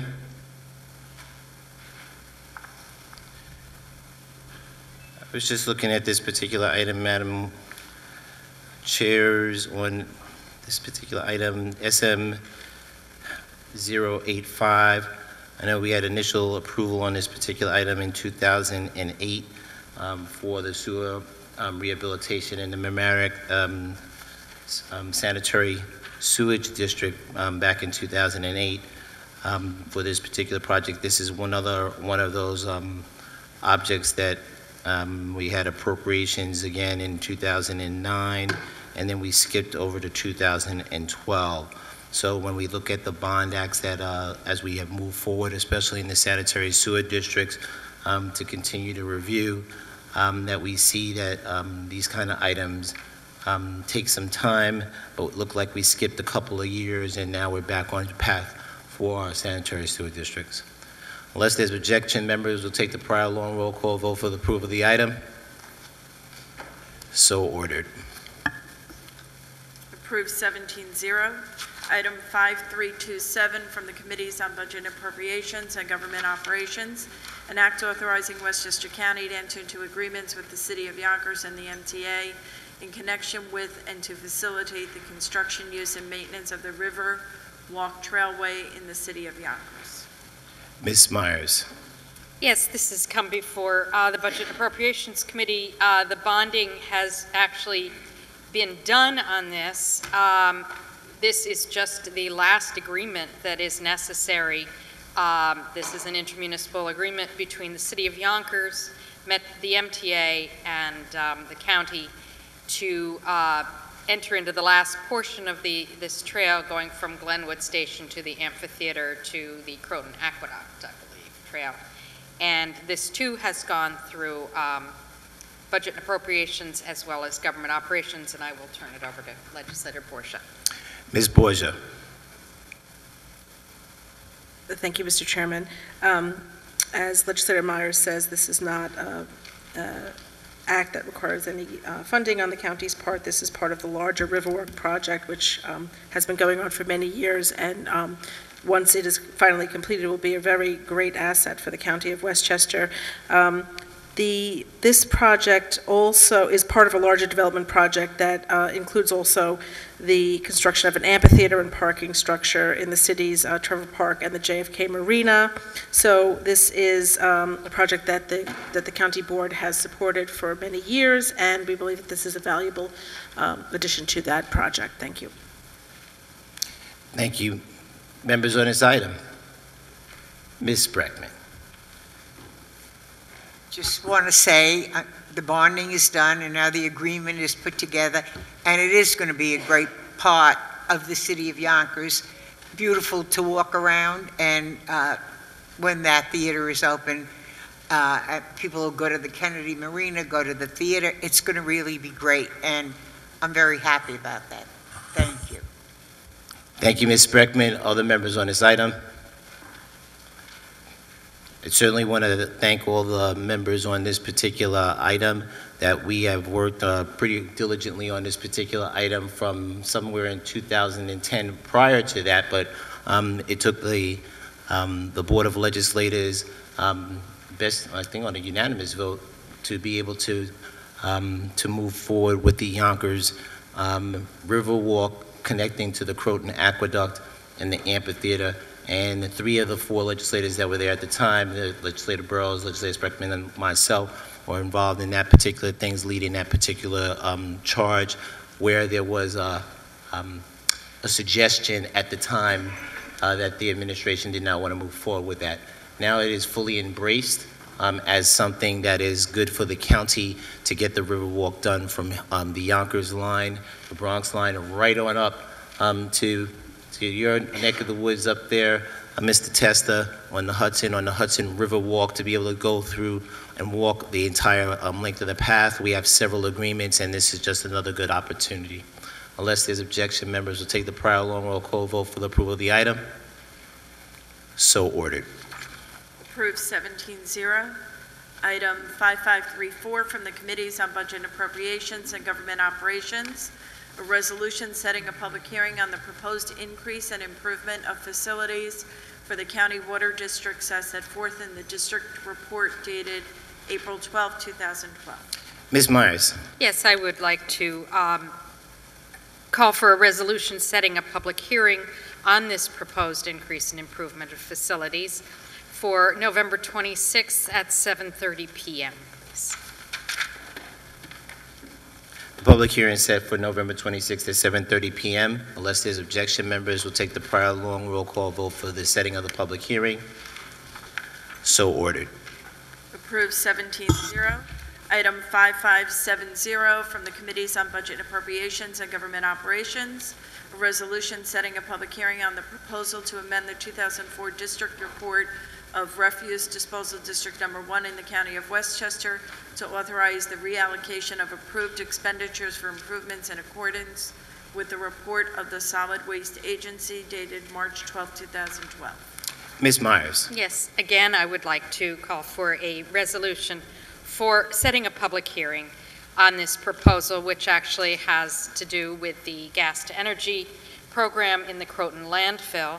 And we would set the public hearing for November 26th, also at 7:30 in the evening. Thank you, Ms. Myers. Public hearing is proposed for November 26th at 7:30 p.m. Unless there's objection, members will take the prior long roll call vote for the setting of the public hearing. So ordered. Approved 17-0. Item 5604 from the Committees on Budget Appropriations and Government Operations. A bond act authorizing the issuance of $660,000 in bonds of Westchester County to finance capital project BIT-4A Employee Productivity Systems 2008 through 2012. Mrs. Myers. Yes, this is a bond act that has also gone through Budget Appropriations, Government Operations, and the Capital Projects Subcommittee, and actually has to do with getting a lot of our different departments and offices to be able to speak with each other via computer, something that I think we've seen the huge importance of, especially through this last storm where we all needed to communicate so well. This takes a $660,000 bond that then provides the acquisition and installation of software upgrades for a variety of county offices that include a high-tech refresh software for the district attorney's office.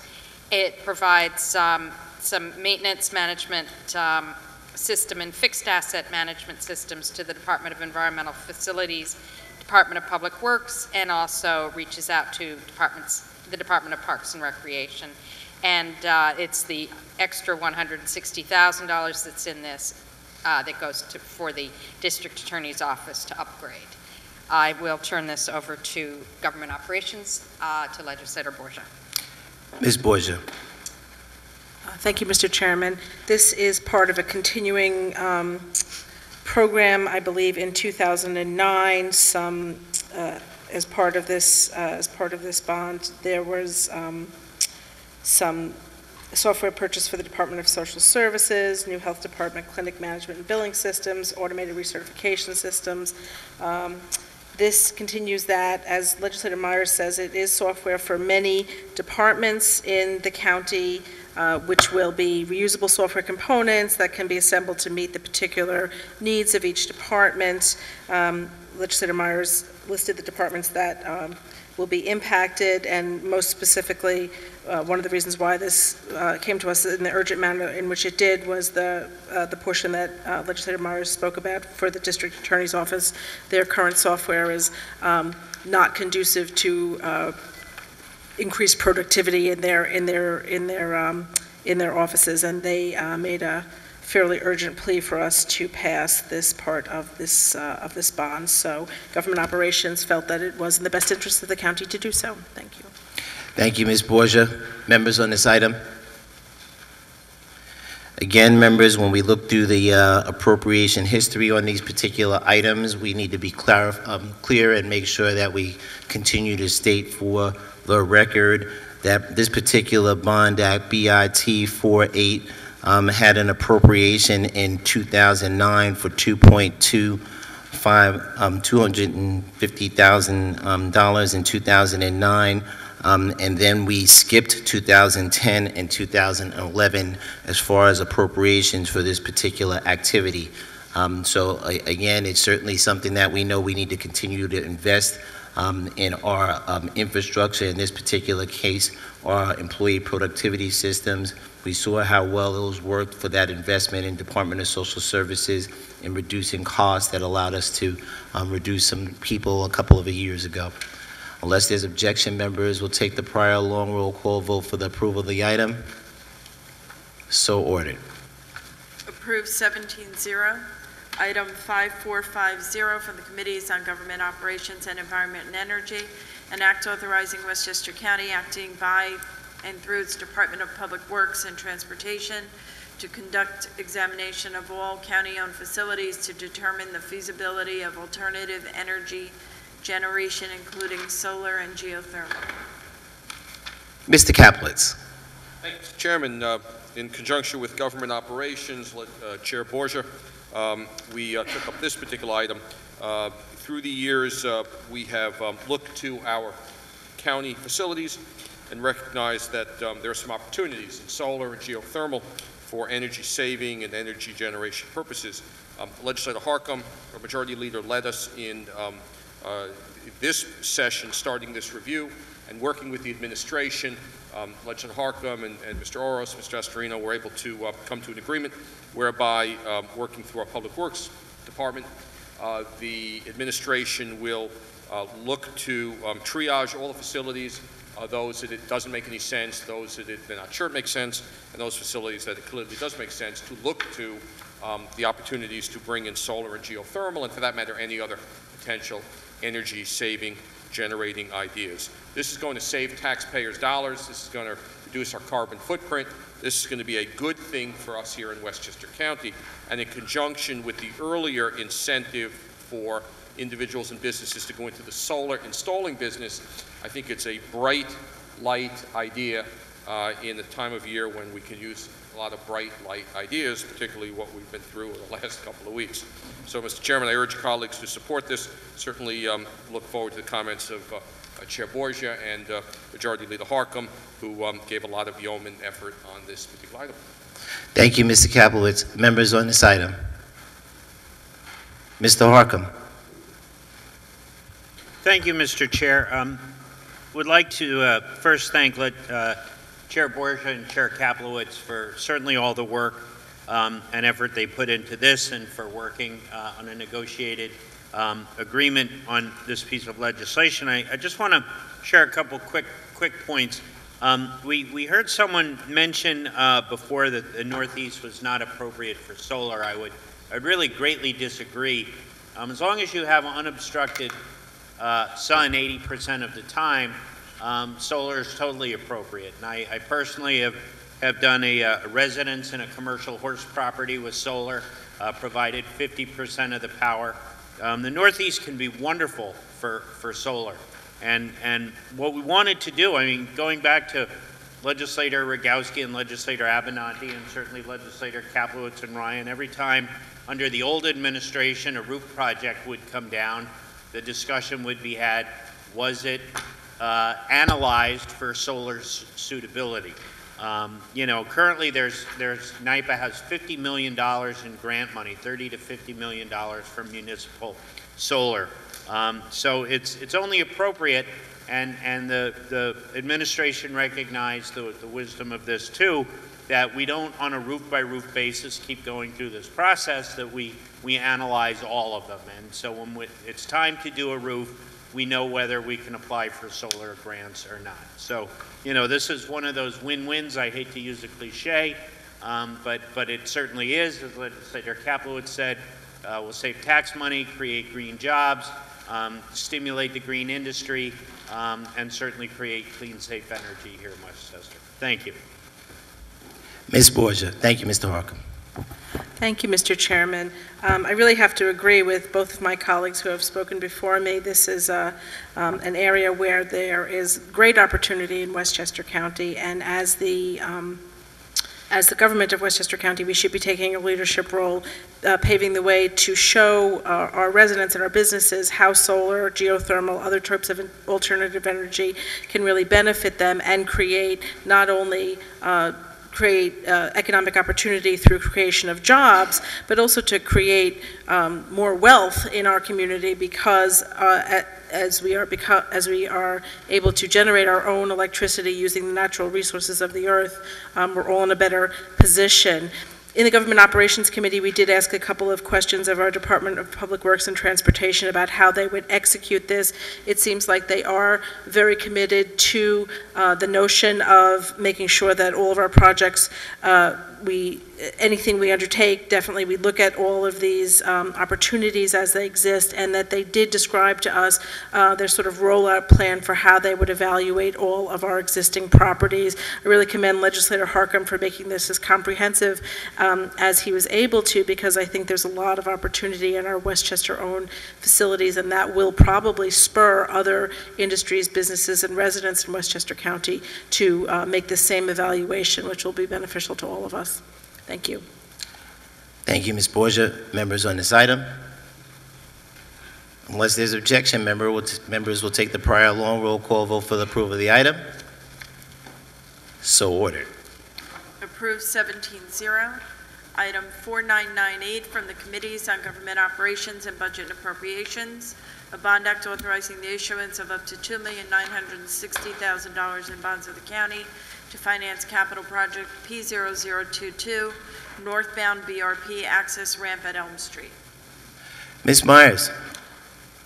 Yes, this is a bond act for a project that has received, has had its design developed in-house up to 60% and is now at the point where they would like to go forward with bidding. This is the northbound Bronx River Parkway access ramp at Elm Street. It is currently a 4.694 bridge rating, which was done in 2009. They anticipate a 3 months bidding process and then about 16 months for construction beginning next summer, and is viewed as being something that they really need to begin to work on. The bridge was built in 1932. So therefore, this was also vetted thoroughly by Capital Project Subcommittee and Government Operations. I will pass this over to Legislator Borgia if she wants to say anything about this. Thank you. Ms. Borgia, I'm sure she does. I do, as a matter of fact. Thank you, Mr. Chairman. One of the reasons you heard Legislator Myers talk about the rating, this also has an annual daily traffic count of about 1,400 or 1,500 cars that come across this. One of the reasons why this moved up in the urgency scale for our Department of Public Works and Transportation is that there has been some degradation due to water penetration. I think coming off of our superstorm, we know the awesome power, awesome destructive power of water, and we think that the Department of Public Works and Transportation is probably correct in taking this project up in a priority manner as a result of the damage that is being done on this bridge, even though, as Legislator Myers mentioned, the rating is not as low as some of the other bridges that we do have in Westchester County. The bridge, what we've learned about bridges and government operations this year is a great deal, and we do want to make sure that all of our residents stay safe. We do recommend that this go forward. Thank you. Thank you, Ms. Borgia. Members on this item?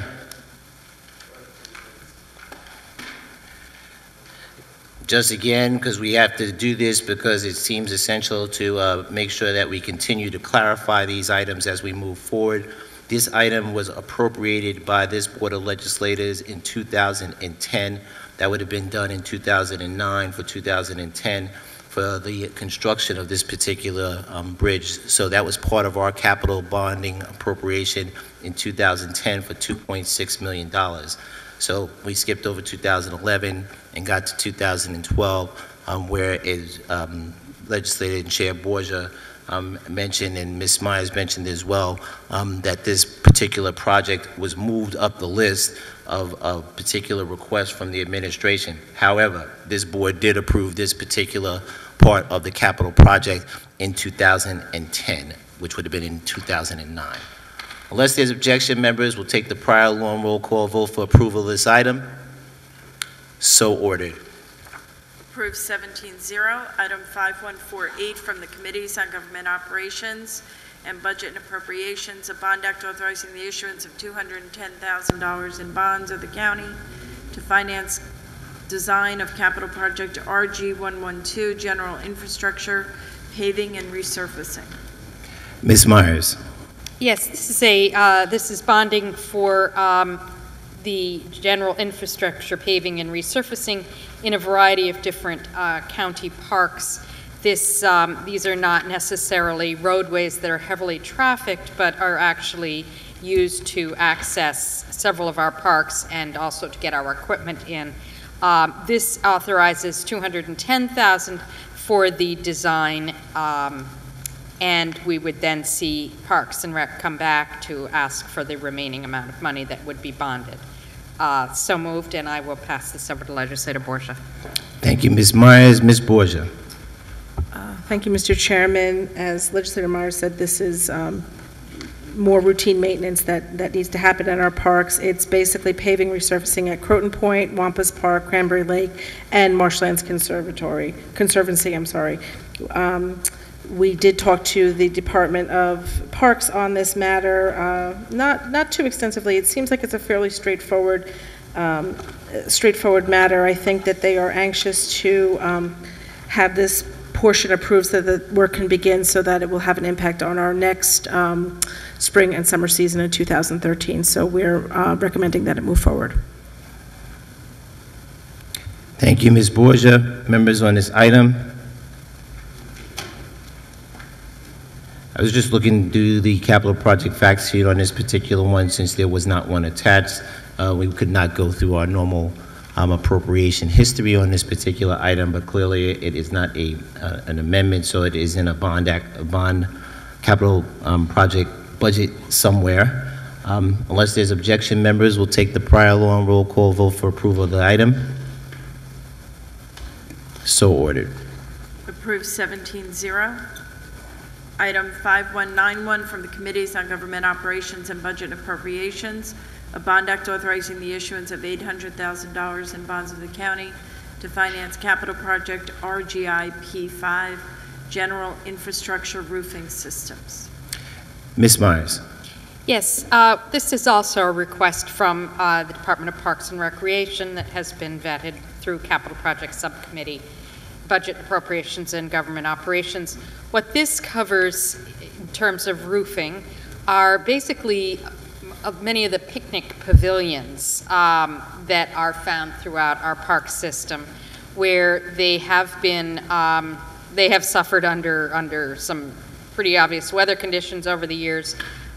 This includes design, because a lot of the design, and it can be done in-house, and then applied to all of them. And if it's all right with Legislator Borgia, I would just read these parks. It's Croton Gorge Park in town of Cortland, Croton Point Park in Croton-on-Hudson, Blue Mountain Reservation in the city of Peekskill and town of Cortland, George's Island Park in the town of Cortland, Mountain Lakes Park in the town of North Salem, Muscoot Farm in the town of Somers, Sprain Lakes Golf Course in the city of Yonkers, Sprain Ridge Park in the town of Greenberg and city of Yonkers, Ridge Road Park Pavilion number 1 in the town of Greenberg, and the V.E. Macy Park in the village of Ardsley.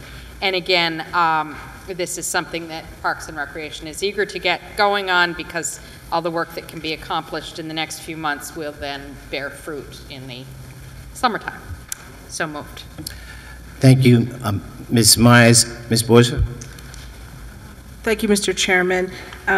This is a little bit of a different way than we normally proceed, because we didn't pull out the design on this matter, and we had a discussion with the Parks Department about why they're requesting it in this matter instead of the usual splitting of design and construction. And as Legislator Myers said, this is to repair the roofs, mostly around pavilions in several parks, as she mentioned. The pavilion design, some of the pavilion design is very simple and can be done in-house. Some of the more complicated projects, including, for example, the structure at Croton Point Park, which is a rented-out structure that is a little bit more complex. They will be using some outside design, working through the Department of Public Works and Transportation. We do feel that this is important to pass at this time, because we do want them to be able to start the work to impact the 2013 season, as Legislator Myers said, and also they made a good case for how they could appropriately use resources to do this in the most efficient way possible to keep these facilities operating for the enjoyment of Westchester County. So we do believe that this is a good item to move forward at this current time. Thank you, Ms. Borgia. Members on this item. Mr. Williams. I just wanted to ask a question, which I'm not clear on. I know when the subcommittee actually looked at this particular item, there were questions as to whether the design was included, and if the design was included, we asked that the legislation so reflect that design is included in the cost. I don't have it in front of me, the actual legislation, but I wanted to find out from either the legislator Myers or legislator Borgia whether that has been done. Ms. Myers. Yes, this was actually reported back to both of our committees that they expected that it was difficult to anticipate exactly because they really do think they can use some of the design over a broad number, and so they can't. But they're looking at between $30,000 and $40,000 for design. Yes. Thank you, Ms. Myers, for that clarification. Other members on this item? All right, so just continuing on our strategy of identifying these particular items. This particular item in its appropriation history was appropriated in 2008, 2009, and 2010 for various roof replacements at Saxon Wood, Croton Park, and Ward Pound Ridge. That's 2008. 2009, Croton Point Park, Dunwoody Golf Course, Marshlands, Ridge Road Park, Saxon Woods, and Ward Pound Ridge. In 2010, it just says various locations. In 2012, various locations. I believe that we're trying to make sure, and I know that that is in the legislation, which routes there are, and the committee did that particular work. And then we skipped over to 2012, and this was a combined item since the money that was appropriated in 2009 for the 2010 budget was not expended. It's a combined bond request for 2010 appropriation and 2012's appropriation, which there was $500,000 placed in this particular appropriation that we approved on this Board of Legislators. Unless there's objection, members will take the prior long roll call vote for the approval of the item. So ordered. Approved 17-0. Item 5580 from the Committees on Government Operations and Budget Appropriations, a resolution to set a public hearing on the proposed modification to the Sawmill Valley Sanitary Sewer District by the removal of 3 properties consisting of 4 tax parcels. Ms. Myers. Yes, this is a request that has come through the municipality of Mount Pleasant to remove 4 tax parcels, which includes 3 different properties, to remove them from the sewer from the Sawmill Valley Sanitary Sewer District. There is no opportunity for these parcels to become sewered, and they are currently operating, I believe, on septic and see that as their future. We were told by the Commissioner of Public Works that he saw a very, very small increase in the tax levy of the other members of that sanitary sewer district as a result of this, and he too recommended it. It also went through Capital Projects Subcommittee as well as Government Operations. So this is setting the public hearing? Oh, yes. Sorry, got ahead of myself. So eager to get these people out of their districts. All right. Yes, this is setting the public hearing for November 26th at 7:30 p.m. All right, unless there's objection, members, we are going to set the public hearing for November 26th at 7:30 p.m. Unless objections, we'll take the prior long roll call vote for the approval of the setting of the public hearing. So ordered. Approved 17-0. Item 5633 from the Committees on Government Operations and Legislation is a resolution to set the public hearing pursuant to Section 209.141 of the laws of Westchester County on a local law amending Chapter 173 of the laws of Westchester County in regard to contracts to render police service to other municipalities. Ms. Myers. I think it's I'm sorry, Mr. Ryan, sorry. Oh, sure, okay. We're going to roll there. Both committees, Legislation and Government Operations, asked that the public hearing be set for 7:30 on the evening of November 26th. Thank you so much. Unless there's an objection, we'll take the prior long roll call vote to state the public hearing for November 26th at 7:30. So ordered. Approved 17-0. Item 5661 from the Committee on Budget and Appropriations, a resolution setting a public hearing on the proposed 2013 Westchester County budget for Wednesday, December 5th, 2012 at 7 p.m. at the Westchester County Center, and designating which papers will publish the notice of public hearing. Mrs. Myers. Yes, this is number 15, I believe, correct? Yes, this is so moved. We are looking forward to receiving the proposed budget tomorrow from the county executive, and this will be the official public hearing on December 5th at 7 p.m. at the county center, so that we can accommodate all of the people who do come in and who do participate in this incredibly great form of democracy. We will also be holding 2 other public hearings throughout the county, one in the northern areas and one in the southern areas. So moved on this public hearing, please. Thank you, Ms. Myers. Could we just give the date of those 2 other public hearings if you have them readily available? I know one's in Cortland, I believe the other's in Mamaroneck. Correct. I have to look them up. All right, no worries. Members on this item?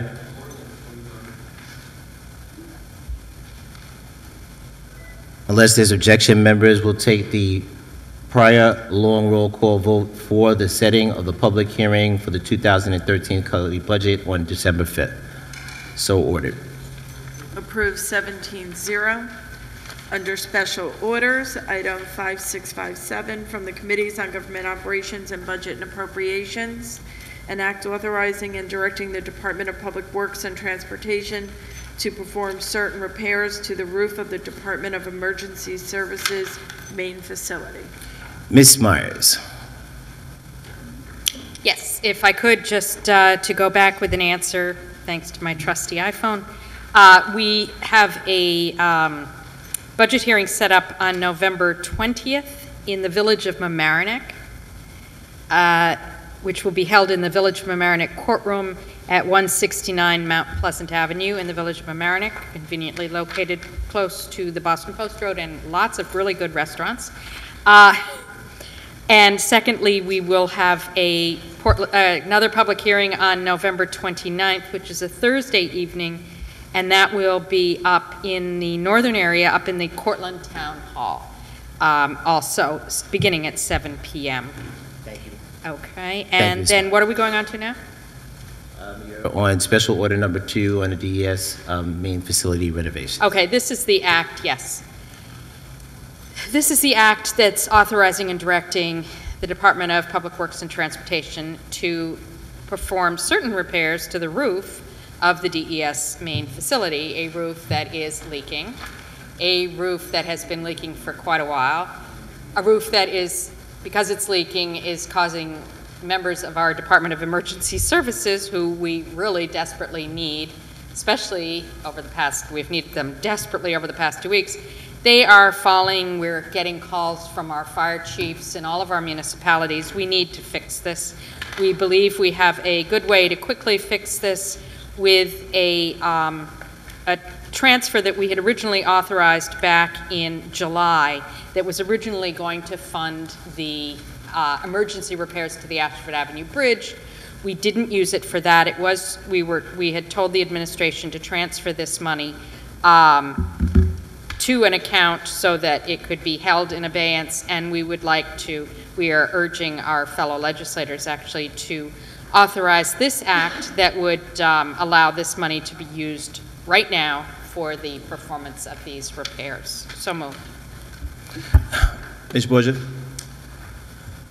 Thank you, Mr. Chairman. We did review this option in Government Operations Committee and voted to approve it because we felt that it was very important for us to provide the administration with every available opportunity to take care of this situation.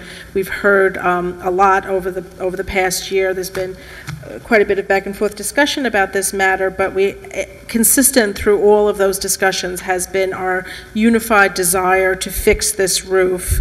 I think all of my colleagues in this board share my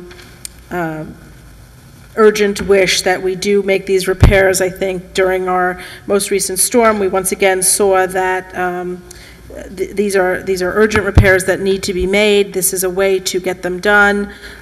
We feel that it's very important for us to support the people who protect us in the most dire of circumstances, our emergency responders, our volunteer firefighters who use this facility for training. And that is why our committee has recommended that we go forward with this. We feel that there's been enough discussion about this. There's been enough back and forth. This is a way to get this done, and we believe that this should be passed. Thank you, Ms. Borgia. Members on this item.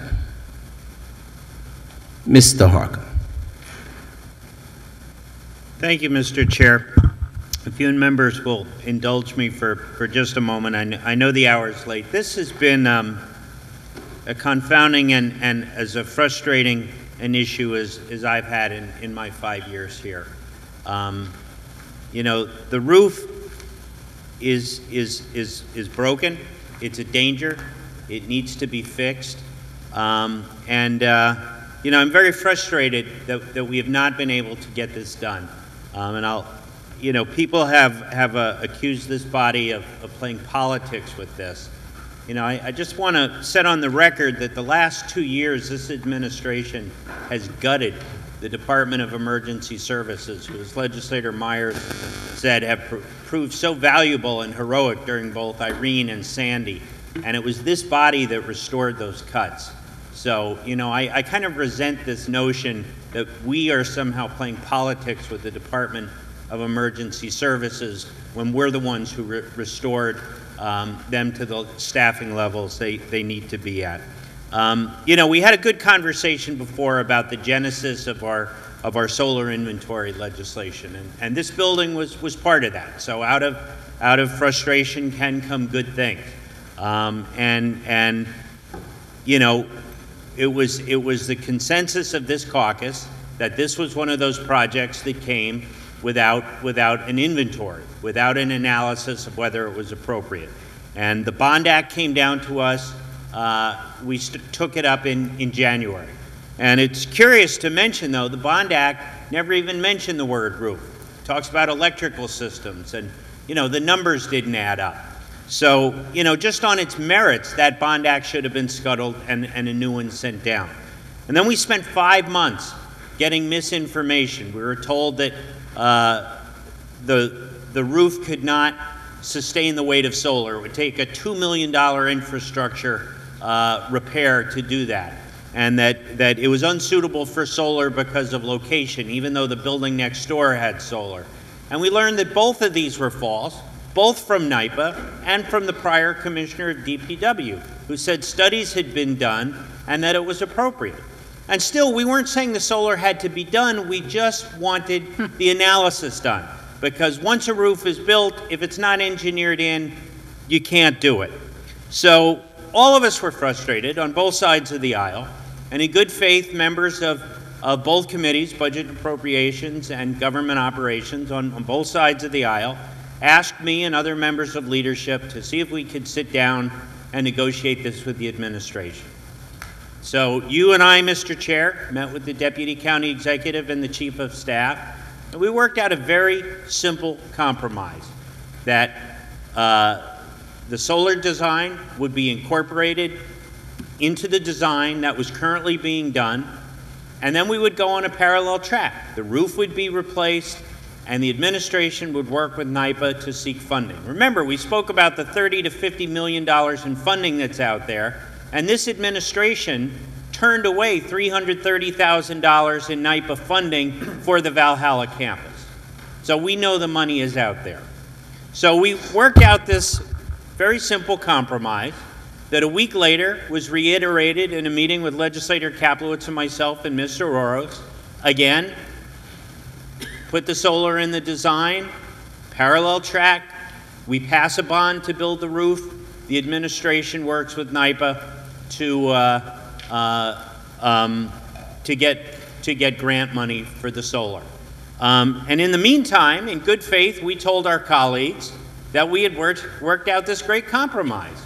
So our colleagues, in good faith, legislators Marcotte and Spreckman received and filed the Bond Act. So we no longer had a Bond Act because we were all working in good faith that the administration would send down a new Bond Act to meet the compromise that we thought we had. 2 weeks ago, when I was meeting with the county executive on the LDC and the conversations he and I were having about seeing how we could move that forward, I again pulled the chief of staff aside and said that, DPW is supposed to be incorporating the design. Can you check on that? And he said, sure, I'd be happy to, and I'll get back to you. And the very next day, lo and behold, one of the local fire chiefs, I believe the letter has been entered into the record, and I'm glad it was. It was really a scurrilous letter stating that this body, and particularly members on this side of the aisle, had been sitting on a bond, had been holding it up. You know, I had gotten calls from local fire chiefs too concerned about the roof. And my response was, yes, we had a principled disagreement with the administration. We've reached a compromise, and we're working through together. And that could have been the chief of staff response instead of really a scurrilous letter that was sent out. So much for our bipartisan compromise. We need to get the roof fixed. We need to fix it now. No more back and forth, who's got a bond, who doesn't have a bond. Lo and behold, the bond that we asked for just magically shows up the day before we're supposed to vote on this item, and it's the same bond. It's not even the change bond that we need. Mr. Chair, this act quite simply takes money that we already have, that we've set aside, as the budget chairwoman mentioned, and it's in line 4310, and it was passed by resolution of this board, the will of this board.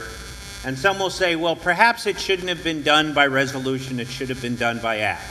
Well, Mr. Chair, the charter is quite clear. It said the role of the county executive is to see that the laws of the state pertaining to the affairs of government of the county, the acts and resolutions of the county board, and duly enacted local laws are executed and enforced within the county. This money, Mr. Chair, is in the budget. It's surplus. DPW is currently running over $2 million surplus. Let's stop the nonsense with who has the bond, who said what. It's been a year. This is a dangerous situation. I'm tired of talking about this. I'm sure we're all tired of talking about it. Let's fix the roof. Let's work with NYPA to see if we can get some solar funding, and let's protect the people who work in that building. Other members. Mr. Smith.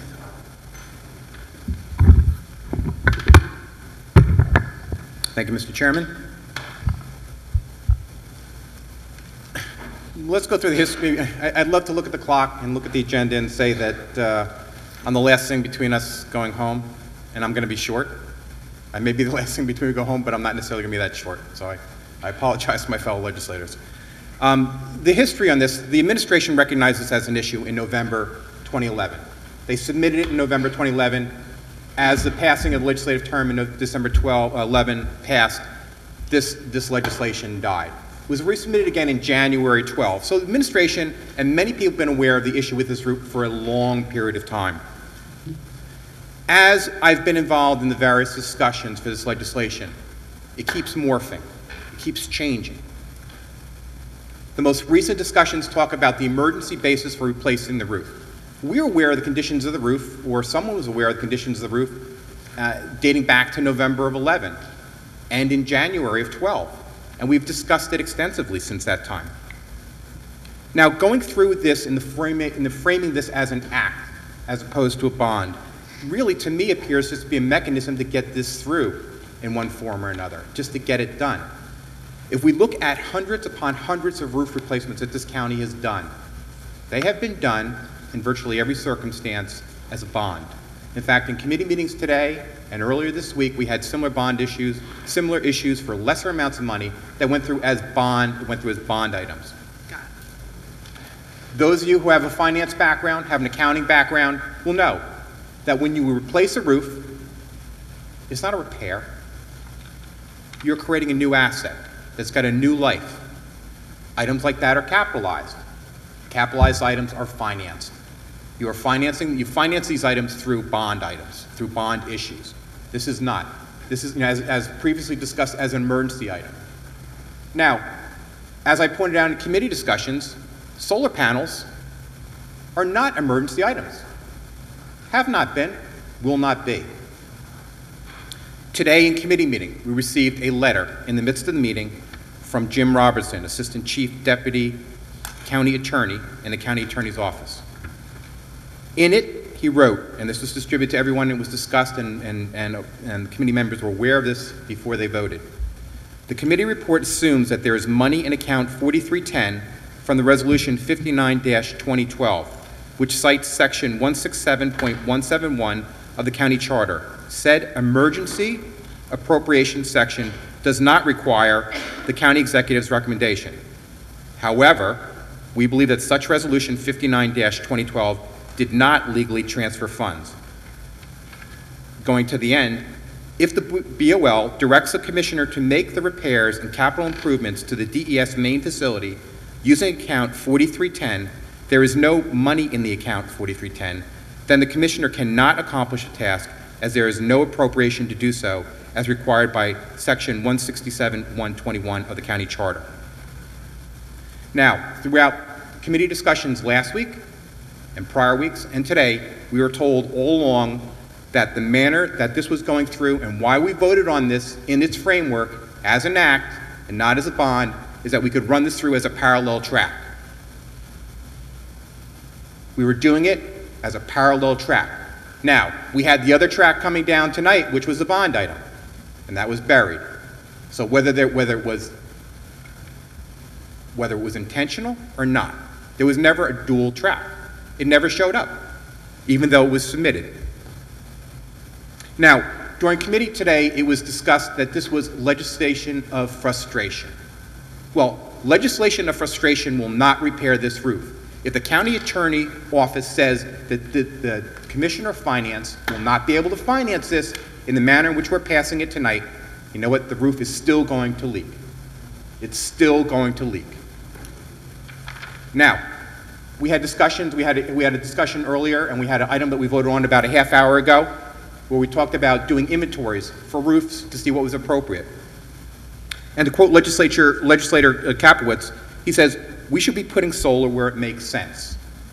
And I agree. I mean, I will presume that 16 other legislators, in addition to me, that believe solar is something definitely we should be looking into. Particularly, in the leadership role, from a cost efficiency perspective, we definitely should be looking into solar.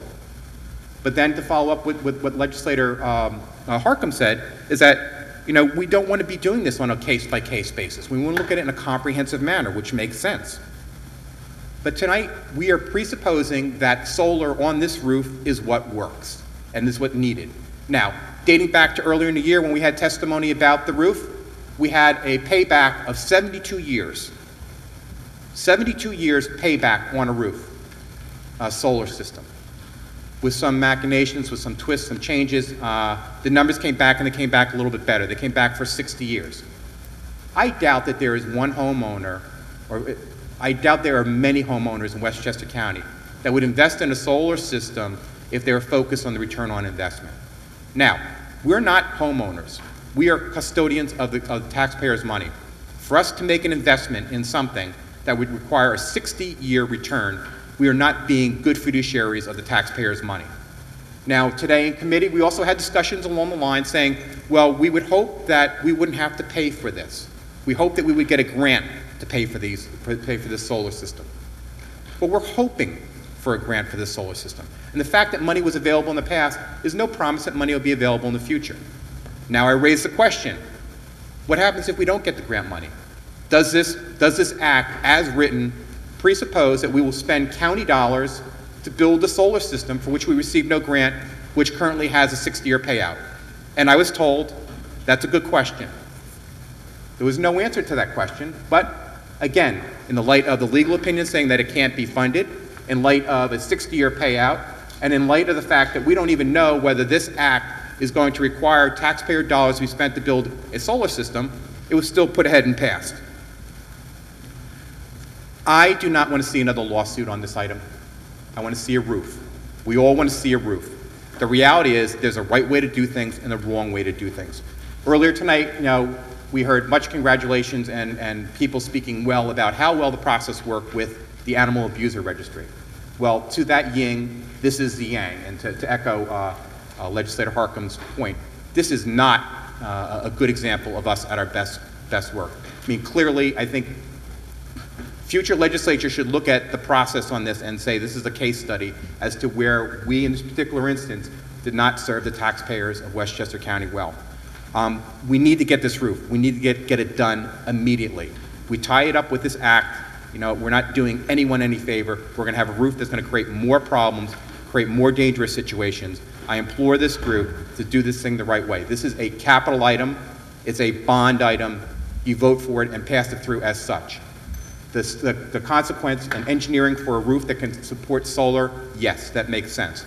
To assess as to whether this is an appropriate roof for solar can be done part of the study that we passed a half hour ago. Thank you very much. Thank you, Mr. Smith. Other members? Mr. Kaplitz. Yeah, Mr. Chairman, thank you.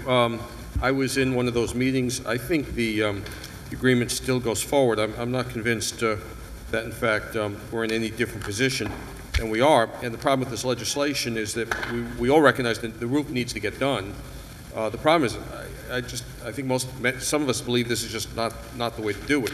The language specifically talks about as well as installation of solar panels, but we don't know if, in fact, solar panels should be installed here because we don't know what the cost is, we don't know what the benefit is. I've heard that it's a 60-year crossover, and if a roof is only good for 30 years, then you don't actually get to cross over to the benefit. And so it could very well be that this is precisely the kind of thing that you don't want to put it on, but maybe it is this situation. And the agreement that I recall very clearly, and I appreciate the fact that there's clearly some misunderstanding. I don't allege otherwise, but I think if we can kind of just take one step back, scratch our heads, and kind of go back into a room, I think we can come up with a pretty easy answer. The problem with this is, again, it talks about installing, it directs that they be installed, when in fact it could be a real colossal waste of money for taxpayers, particularly if we don't get any grants from NYSEG. And if we do get grants from NYPA, we might be literally throwing it's still our money, we might be throwing our money out.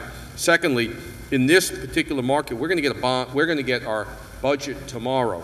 And maybe I'll be the first one to say it, but we have to zealously guard our operating dollars.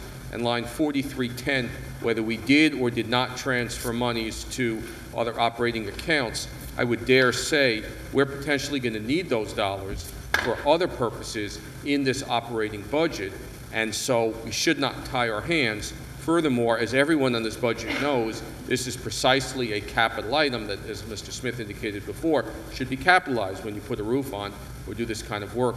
You want to spread it out over the lifetime of the investment itself, and in these interest rates, that's the appropriate way to go.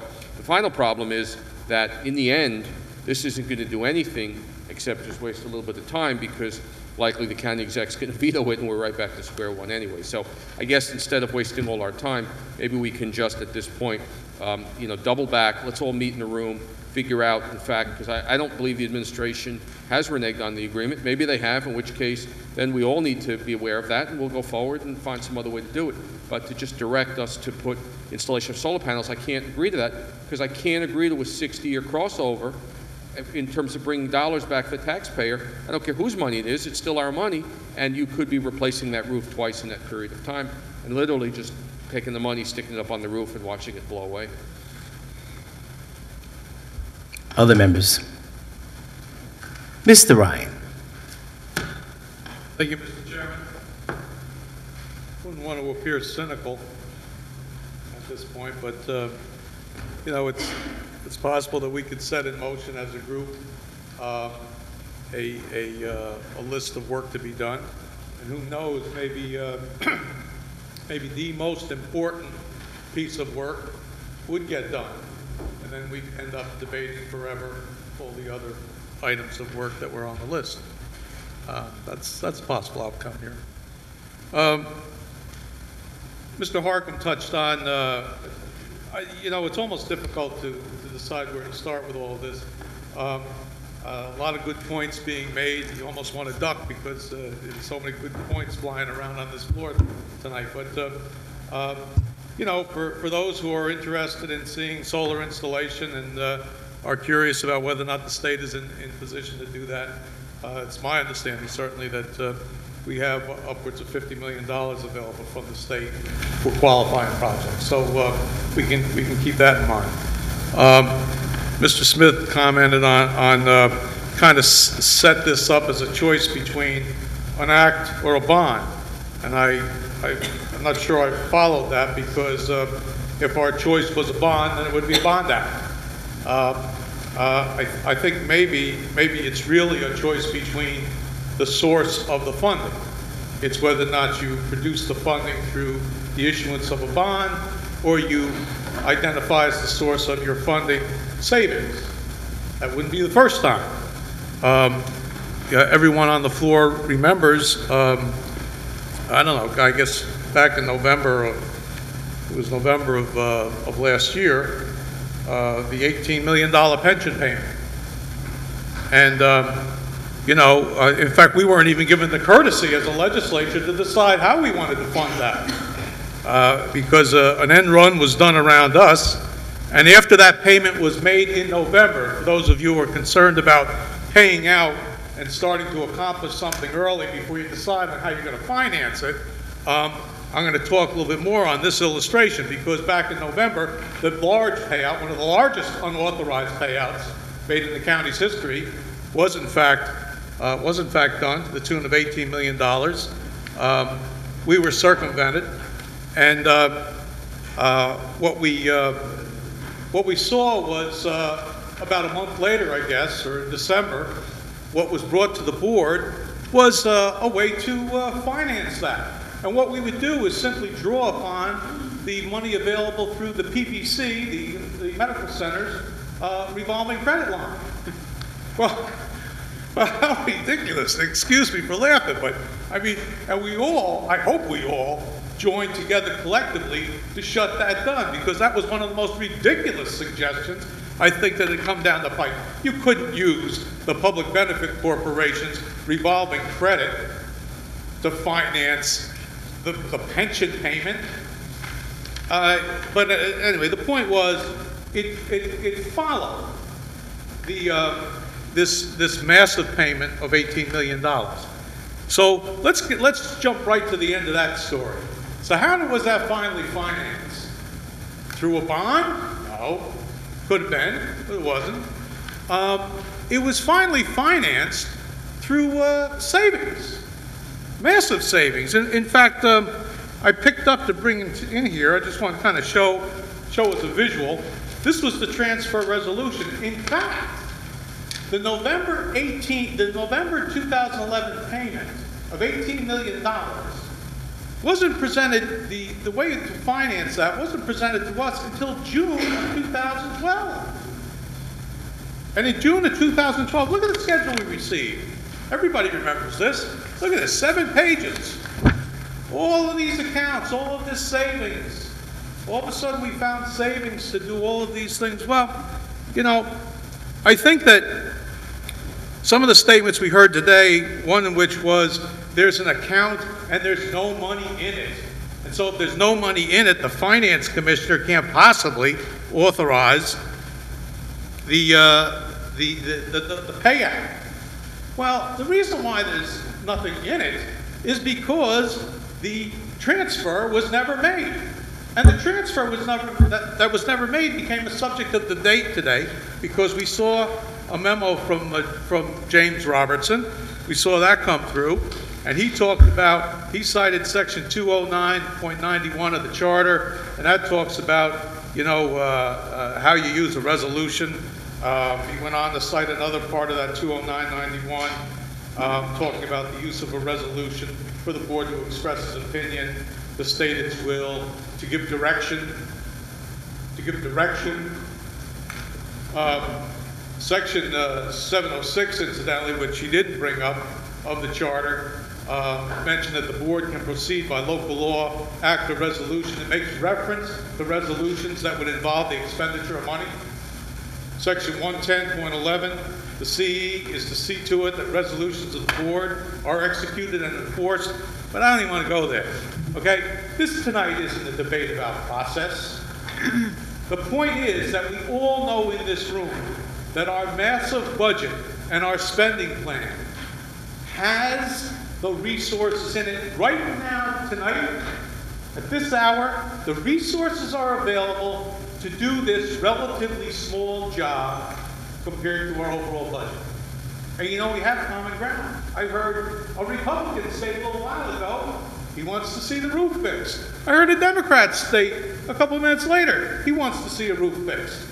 If I ask for a show of hands, everybody wants to see the roof fixed. Why? Well, as one of our fire chiefs stated tonight, it's a matter of safety for the personnel of the county who work in the building. It's a matter of safety for the firemen, for the firefighters from around the county who go to that building.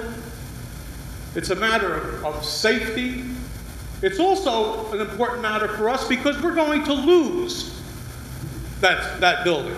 It's going to be damaged, and the damage will grow worse if the problem isn't resolved. So I know a show of hands in here would be 17 hands raised high to fix the roof. And I think that we need to focus on that.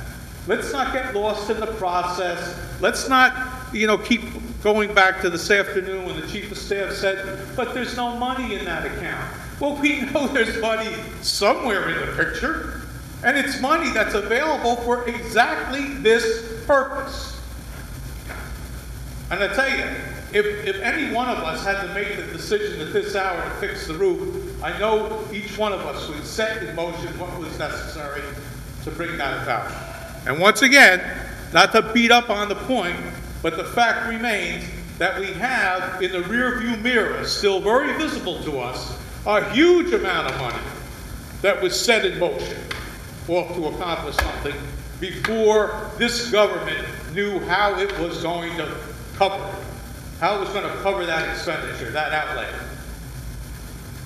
And we had apparently great confidence that we could do it. And did it involve financing? Those who have brought up the fact that capital improvements we typically bond, and we do, I got to tell you, if you look back over the last 15 years, you will find a few where we did not bond. We took it out of operating. There are few, but you cannot say that that is always the case, that we bond for capital. But in general, we do. But I'm going to ask you tonight whether or not the most important thing is to hold out to make sure that the bond issue comes down and goes through our lengthy process.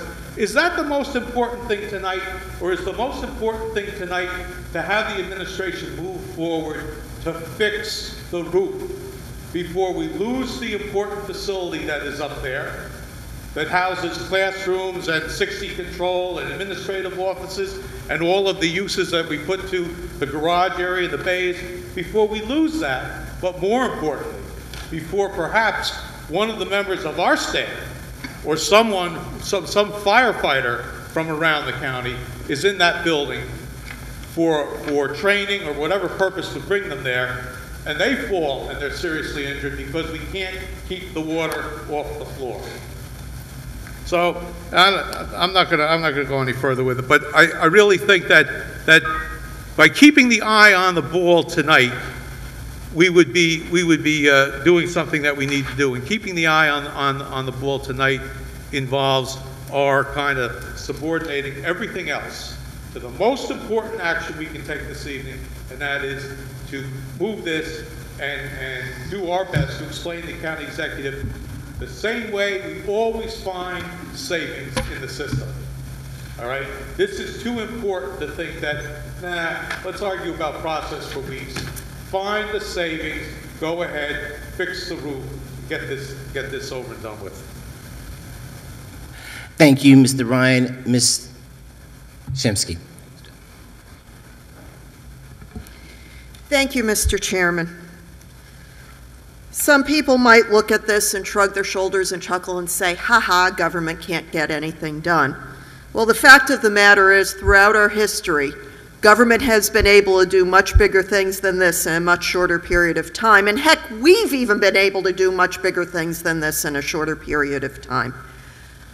Based on what I've been able to tell, not being a direct participant in this, based on what I've been able to tell, after several months of back and forth about how we deal with the issue of the solar panels, at least the people on this side of the aisle thought that we were getting a revised bond, which would take care of the repairs.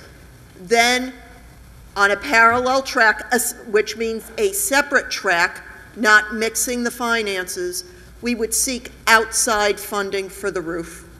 It is my understanding, no outside funding, no solar panels, but we'd be able to get the roof done.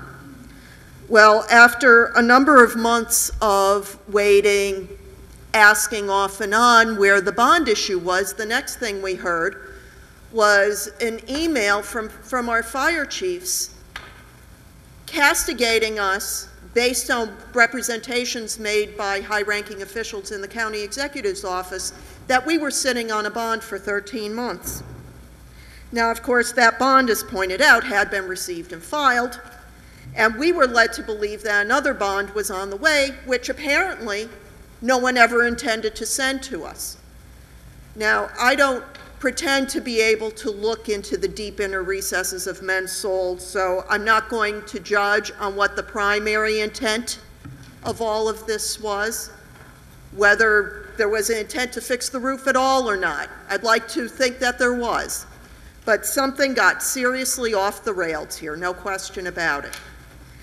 Now, we can talk about what makes most sense as a matter of principle in terms of capitalizing or not capitalizing. But what I would suggest right now is it's really too late to go out for a bond on this. And I think the experience of the Ashford Avenue Bridge is the perfect example as to why.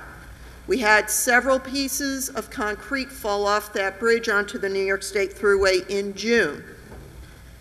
This board authorized use of cash on hand to do the emergency repairs.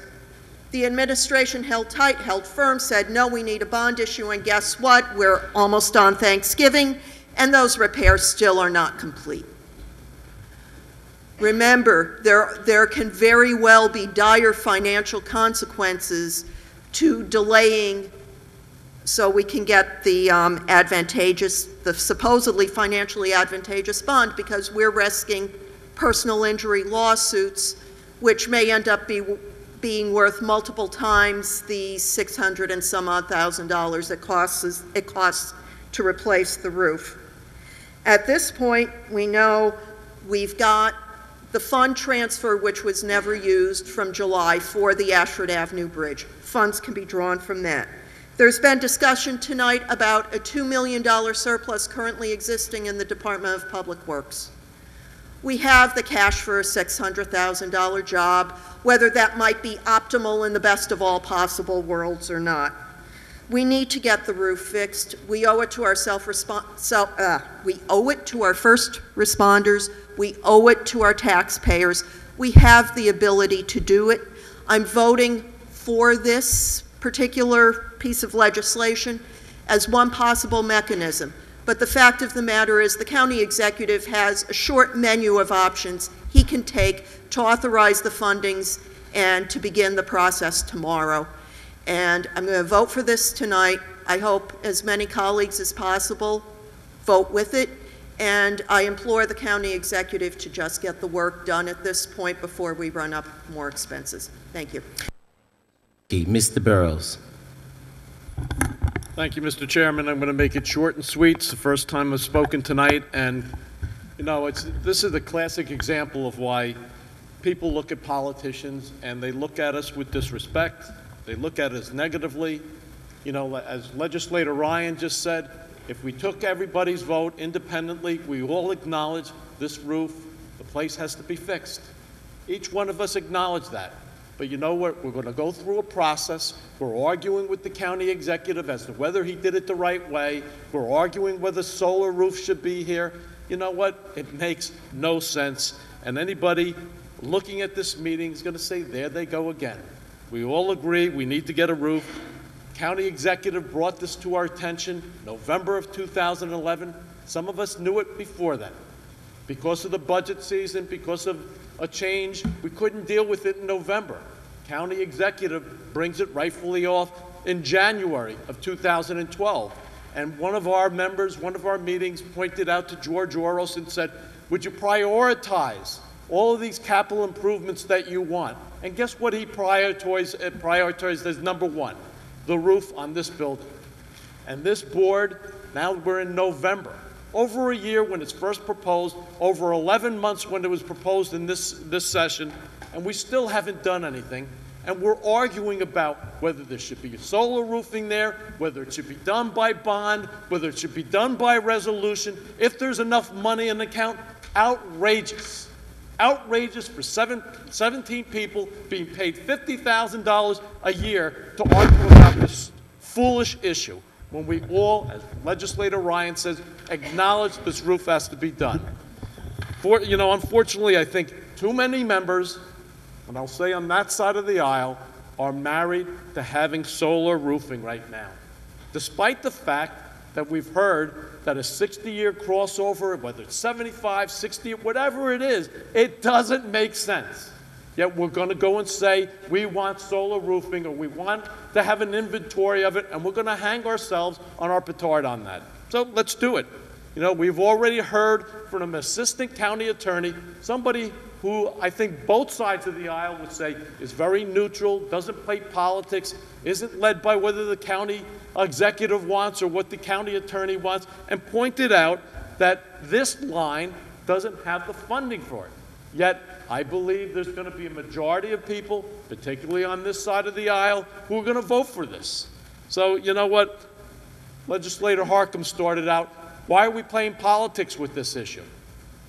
I'll ask him, why is it being politics? I don't know. This is ridiculous. We all want this roof done. Who cares what line the money's coming? Who cares? This is done, as Legislator Ryan said, 95% of the time through bonds. Why are we selecting a different process now? Is it because the county executive wanted it that way?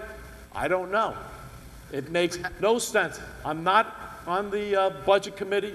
I've heard this as an impartial from going back a couple of weeks ago. I can't believe we're arguing about this. I really can't. I think we should all be ashamed of ourselves. And whether this vote takes place, whether there's going to be 9 to 8, because I think Legislator Kaplowitz is once again has used reason over here to say, hey, I don't think this is being done right. I'm hoping, I'm looking at a particular legislator, hoping that this legislator is going to say, enough of this farce. Let's go and vote. I don't know whether we have people want to still speak on it. It's getting late. But it makes no sense. The roof's got to be done. We're going to go vote on this. We already know that the county executive is going to veto it. It's going to come back to us. Well, let's play this game. Other members. Ms. Perez. Thank you, Mr. Chair. Just very quickly, I have my issues with this language. I'm admitting it. I have my issues with the language, but my main concern and the priority for all of us is to fix the roof. Fix the roof, fix the roof. I don't want to see anybody getting hurt. Now, in here it doesn't say you can't fix the roof unless you add the solar power. It doesn't say that. We can move forward. We can get the roof fixed, and then we can deal with the rest of this stuff later. The money was asked to be transferred. It wasn't transferred. It's there. It's floating around somewhere. Let's just get the money. Let's just fix the roof, and we'll deal with the rest later. Thank you. Other members. What the heck? Mr. Mazzano. A couple of things I just want to put into the record. It is kind of a remarkable debate. I don't criticize my friends in the other side for trying to find a creative way to get the roof fixed. But I have to ask you, please do this in a legally and fiscally responsible way. And you're not. I mean, I heard so many things today, just quite remarkable. All right? What we have here, what we've had here since about 1932 when legislators were in this room, when we're making repairs, capital repairs, to county assets, it's always done by bonding. Legislator Ryan said he thinks it's happened before in the past. Show me a vote, Bill. Show me a vote on the floor of this legislature. We did a capital project, not by bonding. I'd like you to do that research, because I think you're going to have a hard time. And I'll point out, many times Legislator Ryan has got up and talked about how important his NISAC is. Go up to NISAC and go to the classes. Well, I have. And I went to the public finance class, and what do they teach you in the NISAC public finance? All capital projects by basic governmental accounting standards are done by capital bonds. That's what you're taught by the experts on this. Now, this time, because you're trying to be creative and deal with this problem in a different way, you're not doing it that way. But take a look at what I think an impartial observer watching on TV would think. We have a capital project that has to be done by bonding, but you're not going to do it by bonding. So we're going to try to do this creative way. We're going to take money out of another line in the budget. But we're told that there's no money in the line in the budget to take the money from, and yet you're still kind of forcing this through anyway when you're told the money's not in the budget. And then you say that the money was supposed to be transferred there because we did a resolution, but you really need to read the charter because you can't do a resolution to transfer of monies in the county budget. You can't do that. Absolutely can't do a resolution as a matter of law. Read the charter where it tells you what a resolution does. Legislator Harcum always points out that it says the county executive is supposed to follow resolutions. But you also got to read the section of charter, Legislator Harcum, that tells you what our authority is in passing resolutions. And it's certainly not moving budget lines in the budget. You can't do that. There is no way. All of you are wrong if you think that. Every single person here that thinks you can move lines in the budget by a resolution, you're wrong. You're not even close to correct. And you know it. I think some of you know it in your hearts. You can't do it. So you can't just make up the rules as you go along. And that's what you're doing here. We should fix the roof, but you got to do it legally. You have a fiduciary duty to follow the county charter when you pass this legislation. This doesn't follow the county charter. It just does not. So I really wish you'd recommit this. Let's get the legislation down. Let's vote it through in a bipartisan way. The proper way is a bond act. Follow the law. Follow the charter. Please. That's how we conduct business here. And that's how they've done it since 1932. And I kind of think we should continue that tonight. Thank you, Mr. Mazzano. Anyone else? No, on first call, was Mr. Williams on first call, right?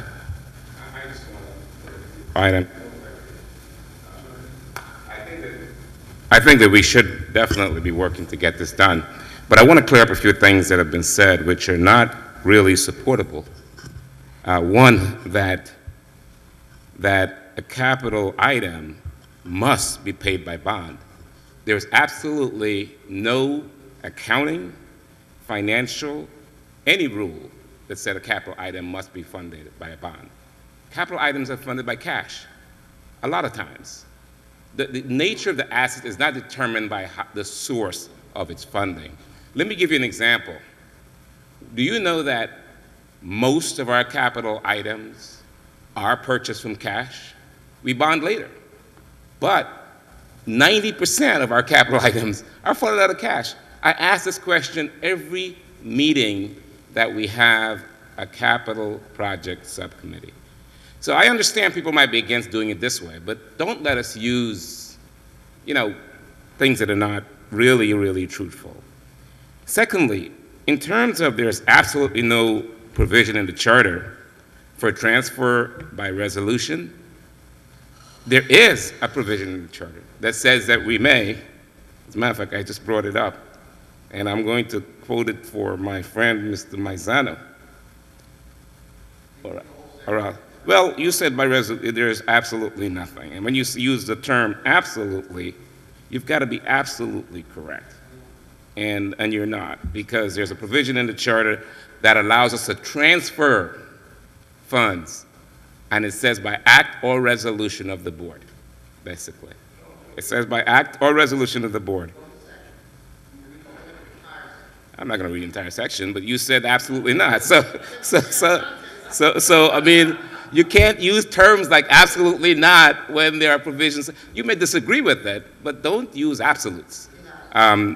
So what I'm saying is this. We need to come to a solution on this as adults. There's a piece of legislation in front of us that, if enacted, allows the roof to be fixed. My understanding is that legislation, or putting having solar is not a prerequisite for that legislation to go into place. It is not a prerequisite, meaning that they can fix the roof without doing that. And so I understand that we may disagree on whether or not there can be solar, and those are legitimate disagreements. But we've got to find a way to fix this without looking at every single little disagreement we have to make that a way to say I'm not voting for this and let the situation stay in status quo. I mean, I think that's the adult position that we should be taking. We can argue on a lot of things. We can have tons of disagreements. But we need a roof. All of us agree we have to have this roof fixed. And what we're disagreeing with now, you know what we're disagreeing with? We're disagreeing with how we're doing it. We're not saying that, but we're disagreeing because how we're doing it. Some believe that we should do it exactly the way the county executive wanted to do it. Understood. Some in the legislature believe that we should do it the way the Board of Legislators want to do it. That's fine. But at the end of the day, if we're getting the roof fixed, does it really matter? To me, it does not really matter if we're getting it fixed. That's all that I have to say. Thank you. Mr. Ryan on second call. Thank you, Mr. Chairman. I just wanted to point out, Mr. Williams, I think, kind of anticipated what I was going to say. But, you know, sometimes in here, as different members make points, other members are very quick to, you know, demand, produce the specifics. Produce them now. Exactly what are you referring to? And I think that, you know, more often than not, that can be done if given the time to do so. But I think that Mr. Williams' point is well taken, and it addresses the one made a few minutes ago about this. It was a statement that we never do this. We never do this. And that, in fact, is the exact opposite of what reality is. We do it all the time. In fact, more often than not, the process that Mr. Williams just went through is the one that we're familiar with. And in fact, I don't remember the exact number, Mr. Kaplowitz might, or our Budget and Finance Director, Olivia Rhodes, might remember. But we had a presentation at one point where the Finance Commissioner came and mentioned that the county would be going to market for a huge amount of money. It approached $100 million. Maybe it was in excess of $100 million. And we all remember that a portion of that bond issue was going to replenish our cash position because we had, in fact, I'll wait for these gentlemen, I guess, to finish.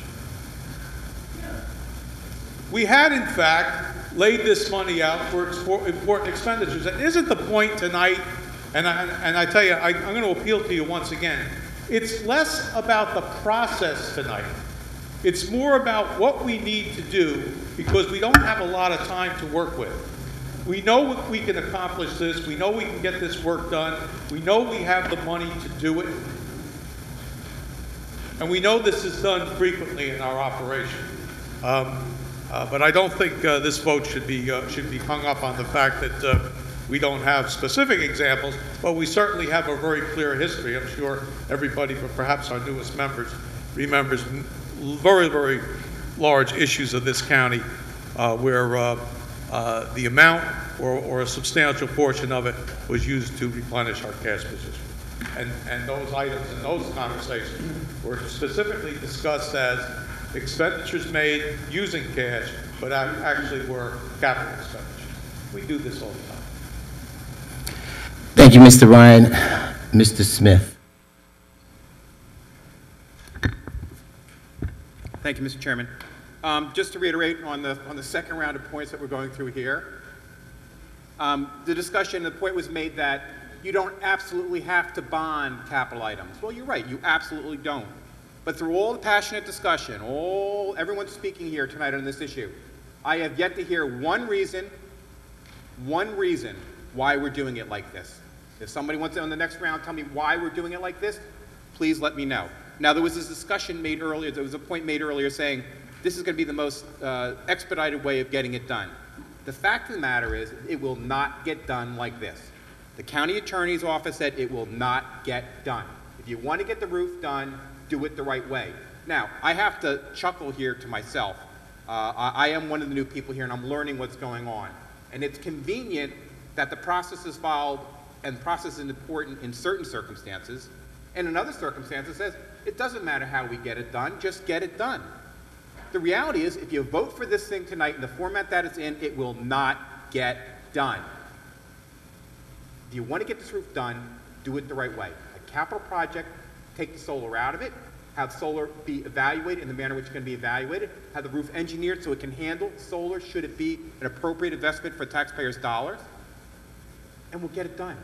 We don't have to wait for the funding of the bonding. The money to do this project is in the liquidity of the county right now. So whether this is bond or whether you try to put it through budget transfers that probably are not going to work and that the Commissioner of Finance will not follow, that's the part that matters. We've got to get this done.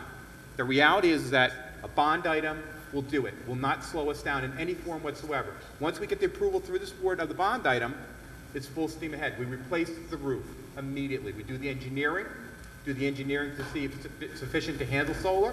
You replace the roof before we go further and deeper into this winter. That's the right way to do this thing. You pass it the other way, we're going to sit, we'll have more discussion, maybe some lawsuits thrown along the way, and we're placing more and more people at risk. It's important how we do this. It's important how we do this. We've got to do this thing the right way. If you do it the wrong way, it's not going to happen. Mr. Harcum. Thank you, Mr. Chair. I will be extremely brief. The hour is late. The reason we are doing it this way is the first bond act was flawed. We thought we had a compromise with the administration on a path forward where a second bond would be forthcoming. The administration broke that compromise, did not send another bond act down. There is not a bond act in existence. And at the 11th hour, they sent the same bond act down. There is no bond act. That is why we're doing it this way. In fact, we don't even have to do it this way. There's enough money in surplus that they could do it through an internal transfer. They don't even have to come to us. We've been saying that for a year. Fix the damn roof. We don't even need to come to the Board of Legislators for a bond or a budget transfer. If they wanted to fix it a year ago, they could have fixed it a year ago. That's why we're doing it this way. Thank you, Mr. Harcum. All right, it's time to roll. All right, here's the scenario. Let's answer some questions as we're going around. Members, to answer a question that was raised, so I won't use the name so we don't invoke the Rogalski rule. Last year, airport item A0071A0883 was paid for capital plan with cash for the airport, $7 million by the Board of Legislators. We voted for that. You voted for that, Mr. Mazzano. Check your record, okay?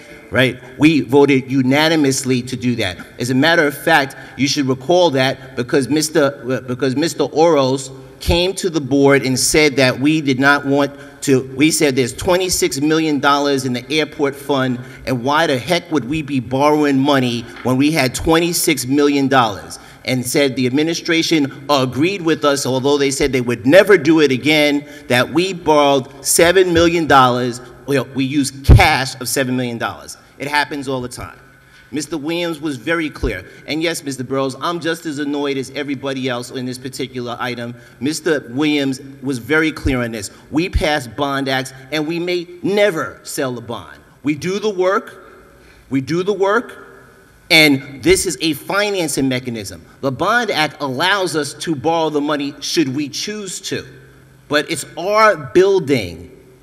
And after our call, legislators who were on the call with the county executive the first day of the storm coverage, right? When we had our call with Mr. Oros, hastily arranged the call with all of us, and we thanked the county executive for taking time out to talk to us to let us know what's going on. He mentioned something about the Department of Emergency Services building. And because I was bored and had nothing else to do, I jumped in my little car and I went up to the Department of Emergency Services and walked through the building at that time to take pictures. So I have pictures from that day with 10 or so little plastic yellow things with hoses attached to them with water on the floor. That was the solution from the Department of Public Works, to say that that was doing it with little buckets with hoses and little tarps attached to the top. And then go into the locker rooms to see the holes in the ceiling where they had fixed and patched in the women's restroom and in the men's restroom where there were leaks that were coming down, and showed me on our piece of equipment, on the Department of Emergency Services equipment, a new drip that came up when the county executive mentioned to us that there was new things that had to be dealt with. You know what? I'm tired of it too. And you know why I'm tired of it? Because we got lied to so many times. I have never been so disgusted in dealing with people on a face-to-face basis. I had conversations with Mr. Harcum, with the deputy county executive, and the chief of staff of this county, who assured us they were going to be able to do something. Who, after lying to us for 3 months, lying, and said that we needed $2 million worth of work on the building to put the solar panels up. They said, oops, we found out about it. I said, when did you find out about it? They said 2.5 months ago, but nobody asked. That's the kind of ridiculous nonsense. We said, you know what? Forget about this. In April, and yes, I'm even more disgusted that Mr. Oros chose to send a piece of my letter, which was we needed to work on the ANC legislation, which, by the way, the motion was denied today that the county attorney filed to say that, let's dismiss our ANC lawsuit that said we needed to have a mandatory referendum, blah, blah, blah, blah. You know what? I'm tired of it. And I am also tired of having opinions that come up in the last minute that say, it's our opinion that this is the case. I heard legislators stand up in this chamber and say, it is our job to vote. You vote your conscience. If you don't want to vote for something, it's all good. But at the end of the day, it's the will of this board that counts. And let somebody, and to quote one of our other members, it's a law is a law until it's judicially nullified. So if we said, and let me make sure I got my quote right, all dogs shall die, sorry about our animal registry, if that was the law, until someone challenges it, that means it has to go to court. And this board must be taken to court. And by the way, the only one that can approve that is us. So that's not going to happen. So in this particular case, we had the bond acts that were ridiculous, right? That we said, let's come up to an agreement. The joke I said to the deputy county executive at the time was, heck, a couple of more months, we could have had a baby through this. They told us it was going to take months to do surveys of the entire department, every building, to do a solar inventory. We said, we don't want a whole solar inventory. We want it on there. And I have the privilege of being chair of this board, and one of the great views that I have is of the low-rise building. And on the low-rise building, we have a solar array. And I don't recall at that time when we put the solar array asking for a payback period, and I understand that, although we had an opinion from the county attorney through the bond council that said we couldn't finance these particular things through a capital budget act, which turned out not to be true. So we have all of this ridiculous nonsense going on. Yeah, I'm disgusted. And what happened to me in this particular scenario was that one of those firefighters, one of those fire chiefs came up to me at an event that I happened to be at before the storm and said, hey, people are really concerned about this thing that's going on, and it's for the liability, because all those departments that use our great emergency services facility are taking personal liability from those municipalities. So if a firefighter or a trainee slips and falls there, they're liable. And they're concerned about that, and we don't want that to happen. That's why we fought to keep emergency services, which I had to remind them of. If it was up to the administration, Department of Emergency Services would be gone. It would have been merged under the police department. This board, in a bipartisan manner, fought to make sure that Department of Emergency Services stay there. So I am, I take great umbrage and total disrespect for us that we fight for that particular thing, for anyone to suggest we're holding it up for politics. We said, fix the roof. If a door breaks right now, we don't need a bond act to fix it. Fix it. The roof is leaking, fix the roof. You want to replace the whole roof? Replace the whole roof. Come up to us with a bond act that we are talking about, and we negotiate and work through it. That's how legislation works.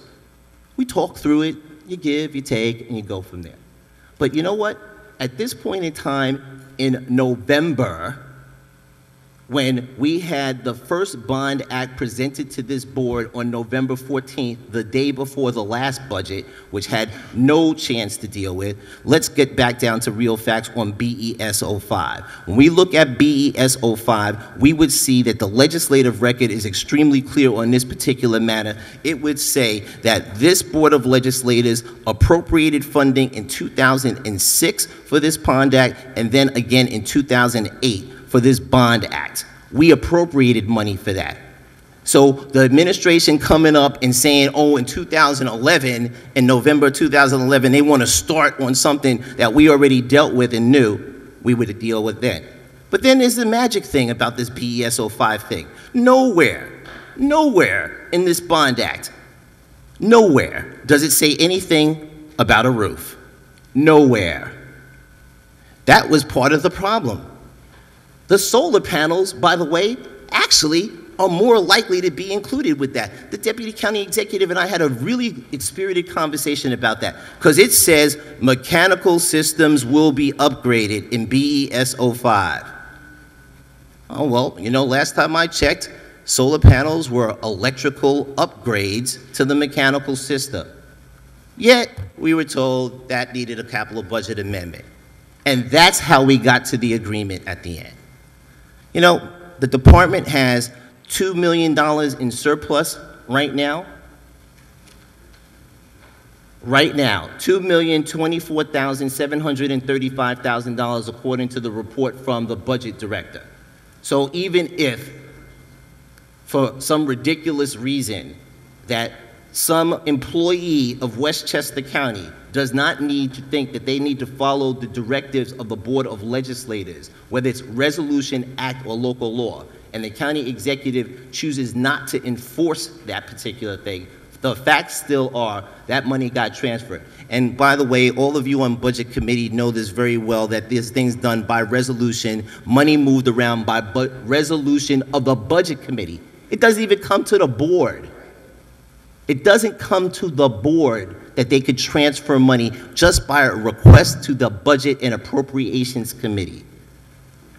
That is how low that transfer is. And the rest, for this departmental transfer, the department can do it right now, this second, not waste another minute of time, because all of us would put our hand up and say, get the roof done. And some people would use additional colorful language in it, but I would say that at the end that this is kind of the thing that needs to be done.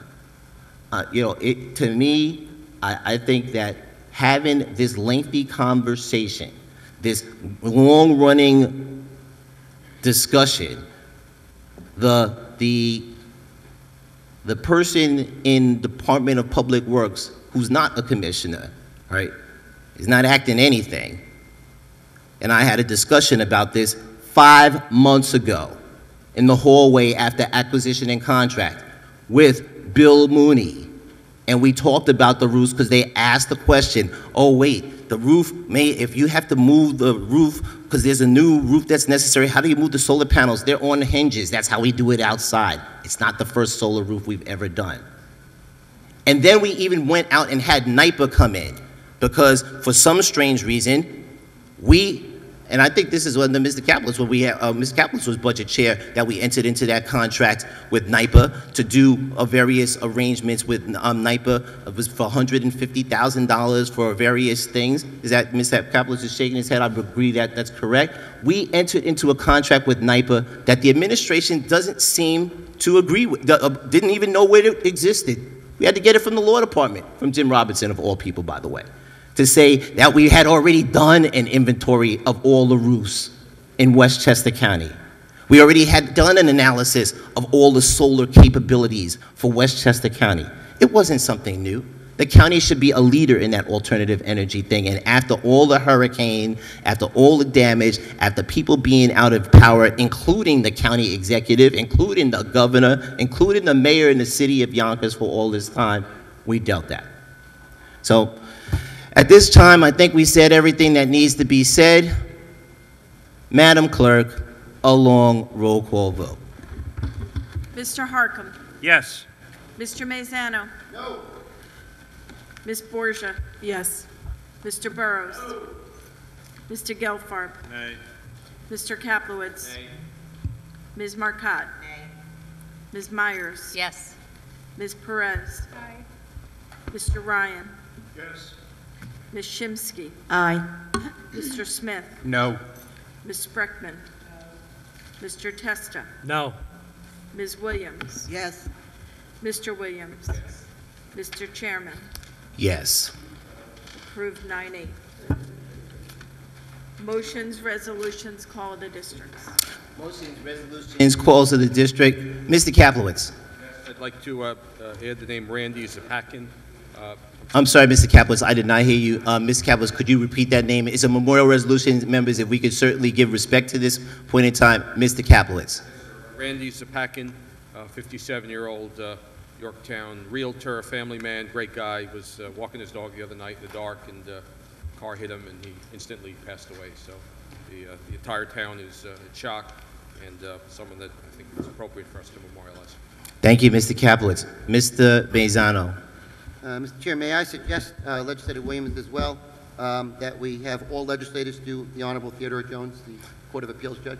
And that would be the case, that all members would be on it. Mr. Williams is going to speak about Mr. Jones, Justice Ted Jones in a little bit of time. Other members? Ms. Shimsky. I'd like to be added to Ruth Longo. Actually, that may be one we all want to do as well. I believe that it would be the case. Ms. Williams is raising her hand. I believe all members. Very good. Ms. Myers? Yes, I'd like to add James Fuller of Larchmont and Neil Grundman of Rye, please. Thank you so much.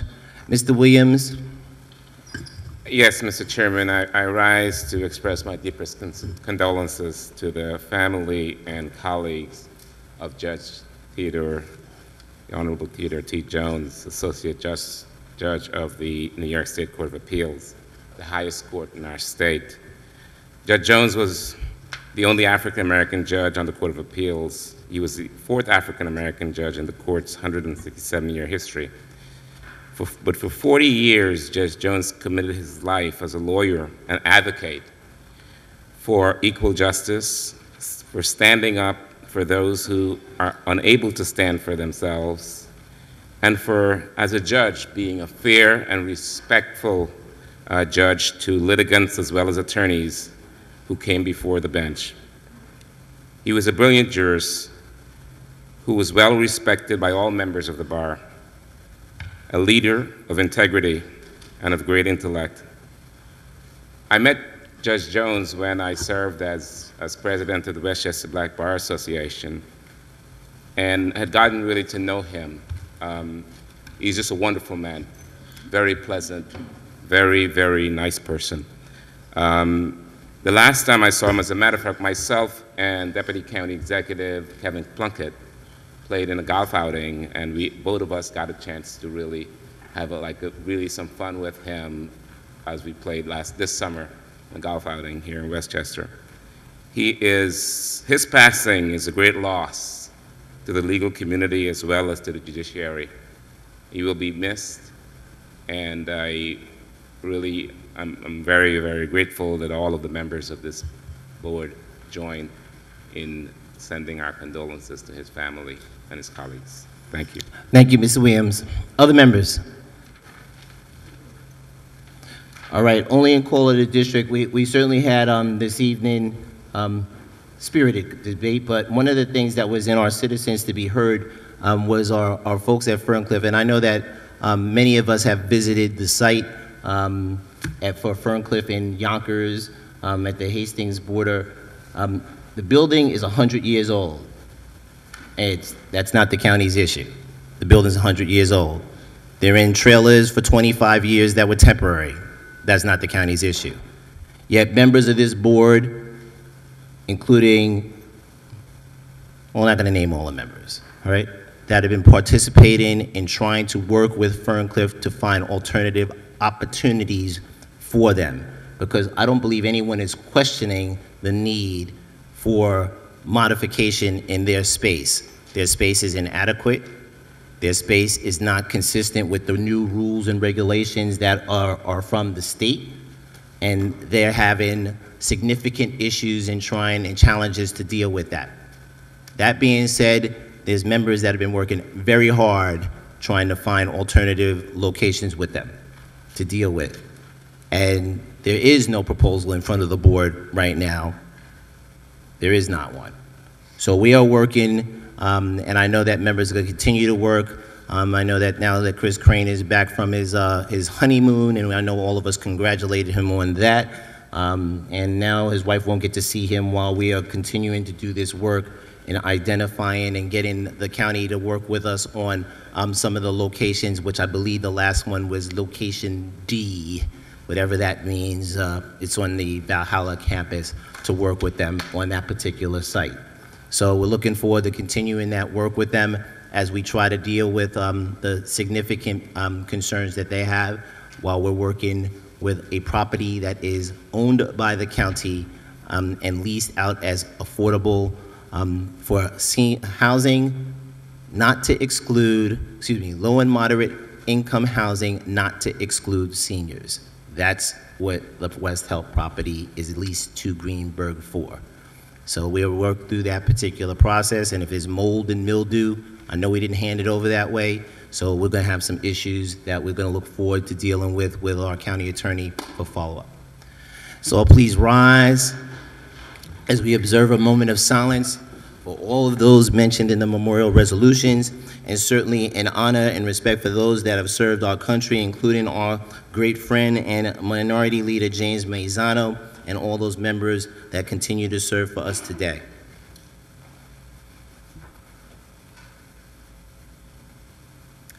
Mr. Harcum.